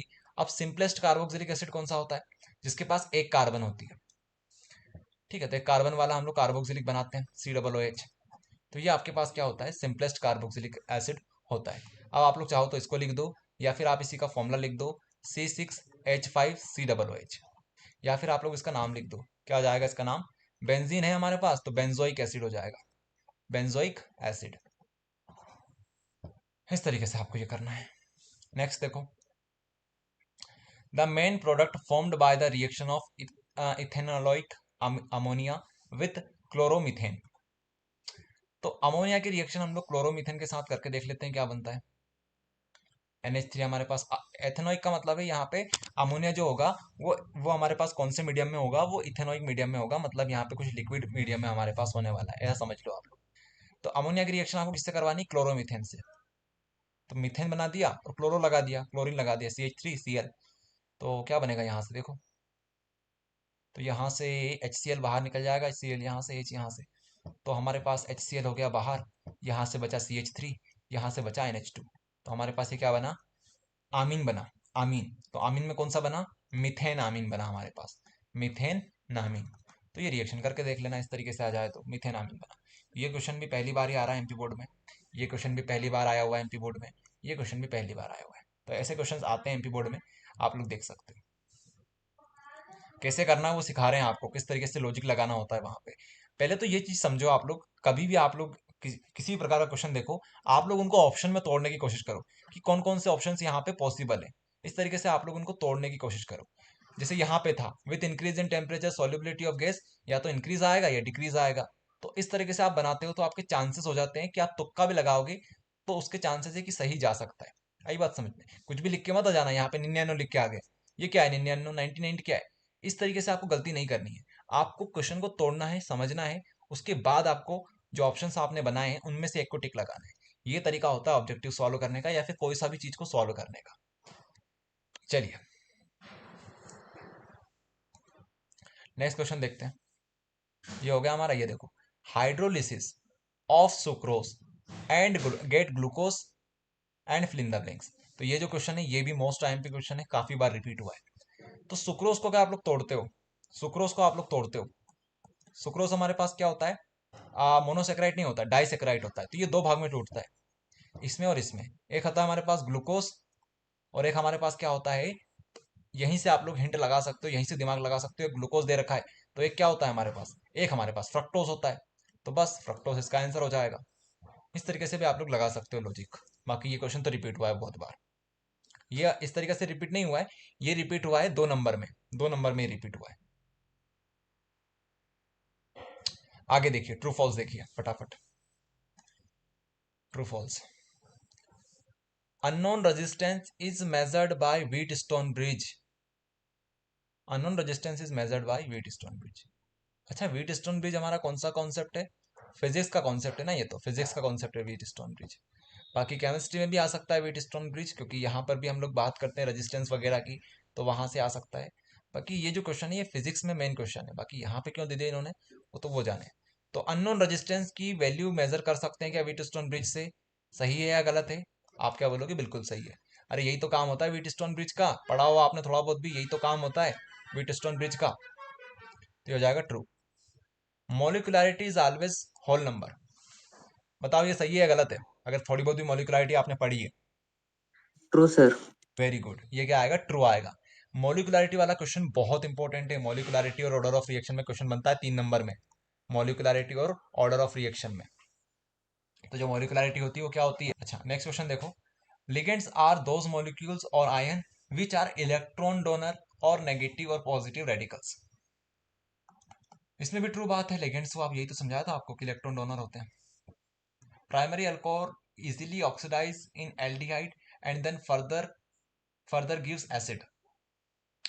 तो ये बात भी सही है, जो हमारे पास अल्कोहल है वो सबसे पहले एल्डिहाइड बनाता है, एल्डिहाइड के बाद फटाक से क्या बना लेता है, एसिड बना लेता है। तो ये भी बिल्कुल ट्रू है। देखो ये क्वेश्चन तो रिपीट हुआ है, ये क्वेश्चन रिपीट हुआ है। इसके अलावा यहाँ से ये वाला क्वेश्चन भी आप लोग मान के चलो रिपीट हुआ है, क्योंकि मॉलिकुलरिटी जो होता है ये बहुत बार आ चुका है, और ये वाला तो आपको डिफरेंस आना ही चाहिए। ये वाला देखो, ये वाला भी इजी है, अगर आपने नाम याद करा हो स्टर वगैरह का, स्टर क्या होता है, RCOR। तो सही तो लिखा ही है, इसमें क्या दिक्कत है, ट्रू है ये भी। इसके बाद हमारे पास है in liver of animal store polysaccharides in glycogen and starch. Very good, ये भी बिल्कुल ट्रू है, क्योंकि जो हमारे पास पॉलीसेकेराइड जो होते हैं तो वो कहाँ पे स्टोर होते हैं? Stored polysaccharide in glycogen and starch.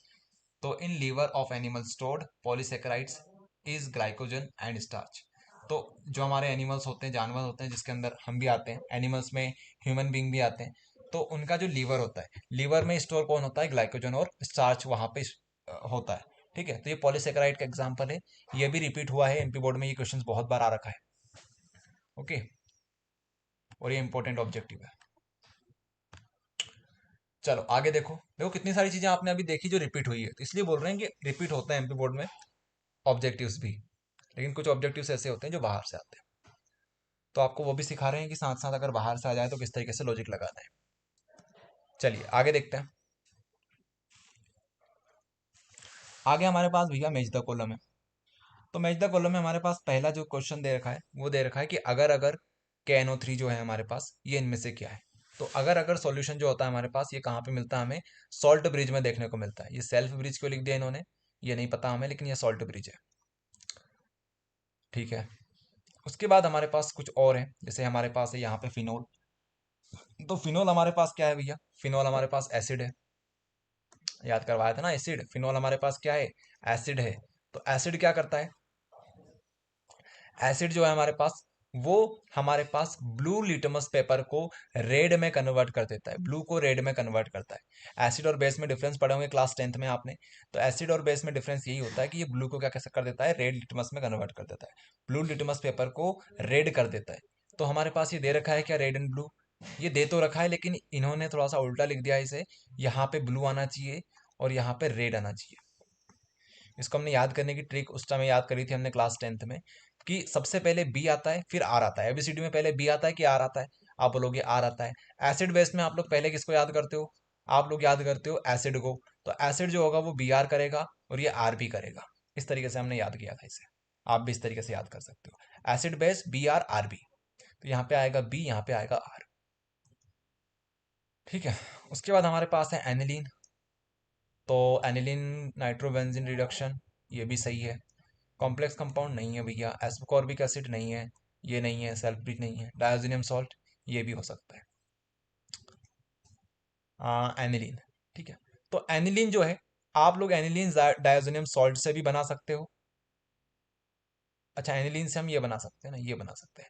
Aniline से हम लोग डायोजीनियम सॉल्ट बना सकते हैं, और ये जो रिएक्शन है ये मोस्ट आईएमपी रिएक्शन है, MIP रिएक्शन है, मोस्ट आईएमपी रिएक्शन। अब आप लोग नाइट्रोबेंजीन का रिडक्शन करके भी ये बना सकते हो। अब एमपी बोर्ड ने इस तरीके के क्वेश्चंस क्यों दिए हैं, ये अब हमारी समझ से बाहर है, क्योंकि इसके दोनों आंसर्स पॉसिबल है। अच्छा, दोनों में से ज़्यादा पॉसिबल कौन सा है? तो देखिए, यहाँ पे ये जो चीज़ लिखी हुई है, नाइट्रोबेंजीन का रिडक्शन एनिलीन के द्वारा होता है, मतलब एनिलीन बनता है। तो ये हमें ज़्यादा सही लग रहा है। बाकी ये जो है ये भी सही है। अगर आप ये भी लगा के आते तो हो जाता कि आपको नंबर मिलते, क्योंकि यहाँ पे ये भी तो सही है और ये भी सही है। आप लोग खुद देखो ना, यहाँ से भी ये, यहाँ से ये बन सकता है, यहाँ से ये बन सकता है। तो अब इसमें क्या सोचें, क्या दिमाग लगाएं इसमें? तो दोनों के दोनों संभव है। ओके, ये हो जाएगा। बाकी आप लोग ध्यान रखें, जो आपका मेन पेपर आएगा, मेन पेपर में इस तरह की गलतियां शायद नहीं होगी, हम ये उम्मीद करेंगे। बाकी अगर ऐसी गलतियां हो जाती है एमपी बोर्ड से, तो आपको पूरे नंबर देगा। ओके, फिर हमारे पास आता है नेक्स्ट क्वेश्चन, जो कि हमारे पास है क्लोरोफाइल का।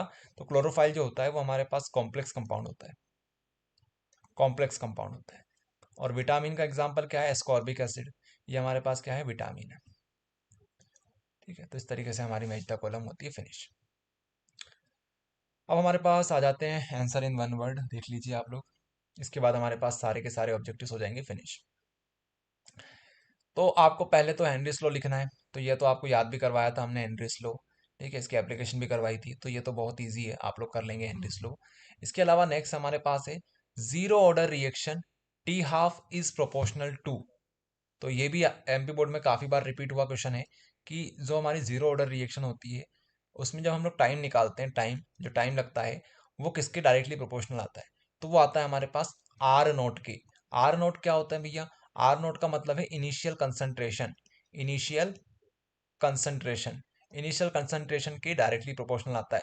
अच्छा, इनिशियल कंसंट्रेशन कैसे समझे? आप लोग इसके ऊपर हमने क्वेश्चन सॉल्व करवा रखा है जीरो ऑर्डर रिएक्शन का, इसका डेरिवेशन भी करवा रखा है, उसकी लिंक आपको दे देंगे। बाकी अगर आपको यहाँ पे समझना है तो आप लोग ऐसे समझो कि जैसे हम लोगों के पास एक कंटेनर है, कंटेनर में हमने पानी भर रखा है, अब आपके पास शक्कर है, शुगर है आपके पास, अब आप इसको मिलाना चाहते हैं।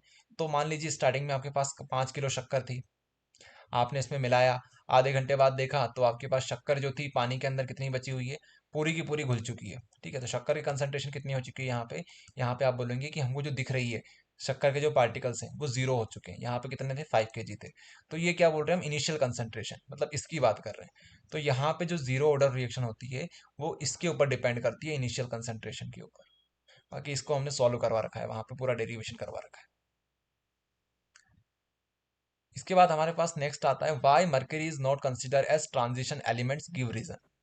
तो ट्रांजिशन एलिमेंट का क्वेश्चन भी हमने आपको सॉल्व करवा रखा है। ट्रांजिशन एलिमेंट्स क्या होते हैं, जिनका जो डी ऑर्बिटल है वो कंप्लीटली फिल नहीं होता है। ठीक है, पार्शली फिल्ड होता है, पार्शली फिल्ड होता है, उसको बोलते हैं ट्रांजिशन एलिमेंट्स। बाकी आप लोग जब यहाँ पे देखोगे तो यहाँ पे आपसे पूछा जा रहा है कि मरकरी क्यों नहीं है, तो आप क्या बोलोगे कि इसका पार्शली फिल्ड नहीं होगा। तो आप लोग इसका आंसर लिख देंगे कि मरकरी मतलब Hg जो हमारे होता है उसके पास fully filled, fully filled D orbital होता है, इस वजह से इसको हम लोग कंसिडर नहीं करते हैं कि ट्रांजिशन एलिमेंट है। ओके, इस तरीके से हमारे पास आंसर बन जाएगा। नेक्स्ट देखो आप लोग सभी फटाफट फटाफट, CH3COH, CH3C3H7H, COOH।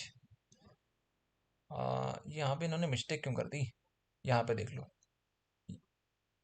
नहीं यहाँ पे देख लो, यहाँ पे इंग्लिश में लिखा उन्होंने, average the following acid in accordance their increase strength. तो ये हमारे पास कुछ एसिड दे रखे हैं, एक एसिड, दो एसिड, तीन एसिड, चार एसिड, चार एसिड हमको दे रखे हैं। हमको इन्हें कैसे करना है, अरेंज करना है, अरेंज करना है, कैसे अरेंज करना है, increasing strength, increasing strength, increasing strength. चलो, तो एसिड हमारे पास हैं ये सारे के सारे, हमको ये बताना है कि कौन सा ज्यादा स्ट्रॉन्ग है, उससे कम कौन सा है, उससे कम कौन सा है, उससे कम कौन सा है। तो हमको कौन सा ऑर्डर जमाना है, इंक्रीजिंग ऑर्डर में जमाना है। मतलब सबसे पहले हमको लिखना है सबसे कमजोर, फिर उससे ज्यादा ताकतवर, उससे ज्यादा ताकतवर, और सबसे ज्यादा लास्ट में पावरफुल को लिखना है। इस तरह से हमको इंक्रीजिंग ऑर्डर में लिखना है। तो सबसे बेसिक कौन सा होता है, देखो, सबसे पहले आप लोग ये समझो सबसे स्ट्रॉन्ग कौन सा होता है। सबसे स्ट्रॉन्ग वो होता है जिसके पास सबसे कम कार्बन होते हैं। HCOOH जो होता है हमारे पास, ये स्ट्रॉन्ग होता है। इससे कम कौन सा होगा, इससे कम होगा CH3 वाला, इसके पास दो कार्बन है, CH3COOH। इसके बाद कार्बन जिसके पास दो होगी और कार्बन हमारे पास तीन होगी। अब आप लोग इसके बैलेंस कर लो, तो ये हमारे पास ऑर्डर बनेगा। ठीक है, इस तरीके से आप लोग लगा देना, ये आपके पास क्या बन जाएगा, ऑर्डर बन जाएगा। तो ये वाला क्वेश्चन हमारा हो गया फिनिश। लास्ट वाला देखेंगे, CH3COOH। इसकी रिएक्शन आपको किससे करवानी है, SOCl2 से करवानी है। अच्छा, SOCl2 से क्या समझे, ये हमने देखा है डार्जन्स मेथड में, डार्जन्स बेस्ट मेथड में। यहाँ से जब भी आपको इस तरह का कंपाउंड दिख जाए तो आप लोग क्या बोलते हो कि हमारे पास SO2 गैस बाहर निकल जाएगी, साथ में HCl बाहर निकलेगा, और हमारे पास क्या बनता है यहाँ पे हमारे पास ये जो Cl है ये यहाँ पे जाके चिपक जाता है। तो CH3COCl ये हमारे पास मेन कंपाउंड बनता है। इसके बाद ये हमारे पास बाई कंपाउंड बनते हैं, बाई प्रोडक्ट बनते हैं। अच्छा, यहाँ पे अगर आप ध्यान से देखोगे CH3COH तो यहाँ पे है, SOCl2 भी यहाँ पे है। हमको ए पूछा है तो ए तो कंफर्म है कि यही बनेगा, लेकिन आप बी जरा देखो, BNH3 आपको दे रखा है, BNH3 आपको दे रखा है। तो इसका मतलब क्या है, आपको बी बताना है कि बी यहाँ पे क्या आएगा। तो ये जो क्वेश्चन है आपका, ये इस तरीके से नहीं होना चाहिए। ये जो क्वेश्चन है आपका ये इस तरीके से नहीं होना चाहिए। हो सकता है यहाँ पे एमपी बोर्ड से मिस्टेक हुई होगी, यहाँ से एमपी बोर्ड से मिस्टेक हुई है, क्योंकि SOCl2 वाली जो रिएक्शन है वो इस तरीके से ही होती है जो आप देख रहे हैं, एनसीईआरटी वगैरह सब जगह पे यही लिखी हुई है। तो यहाँ पे एमपी बोर्ड से मिस्टेक हुई है, तो आप लोगों को यहाँ पे full out of full marks मिलते हैं, चाहे आप कुछ भी लिख के आ जाओ। तो इसको बोलते हैं बोनस मार्क्स। एमपी बोर्ड हर साल कुछ ना कुछ ऐसी मिस्टेक कर ही देता है कि उसको लास्ट में बोनस मार्क्स देने पड़ते हैं। तो यहाँ पे आएंगे आपकी बोनस मार्क्स।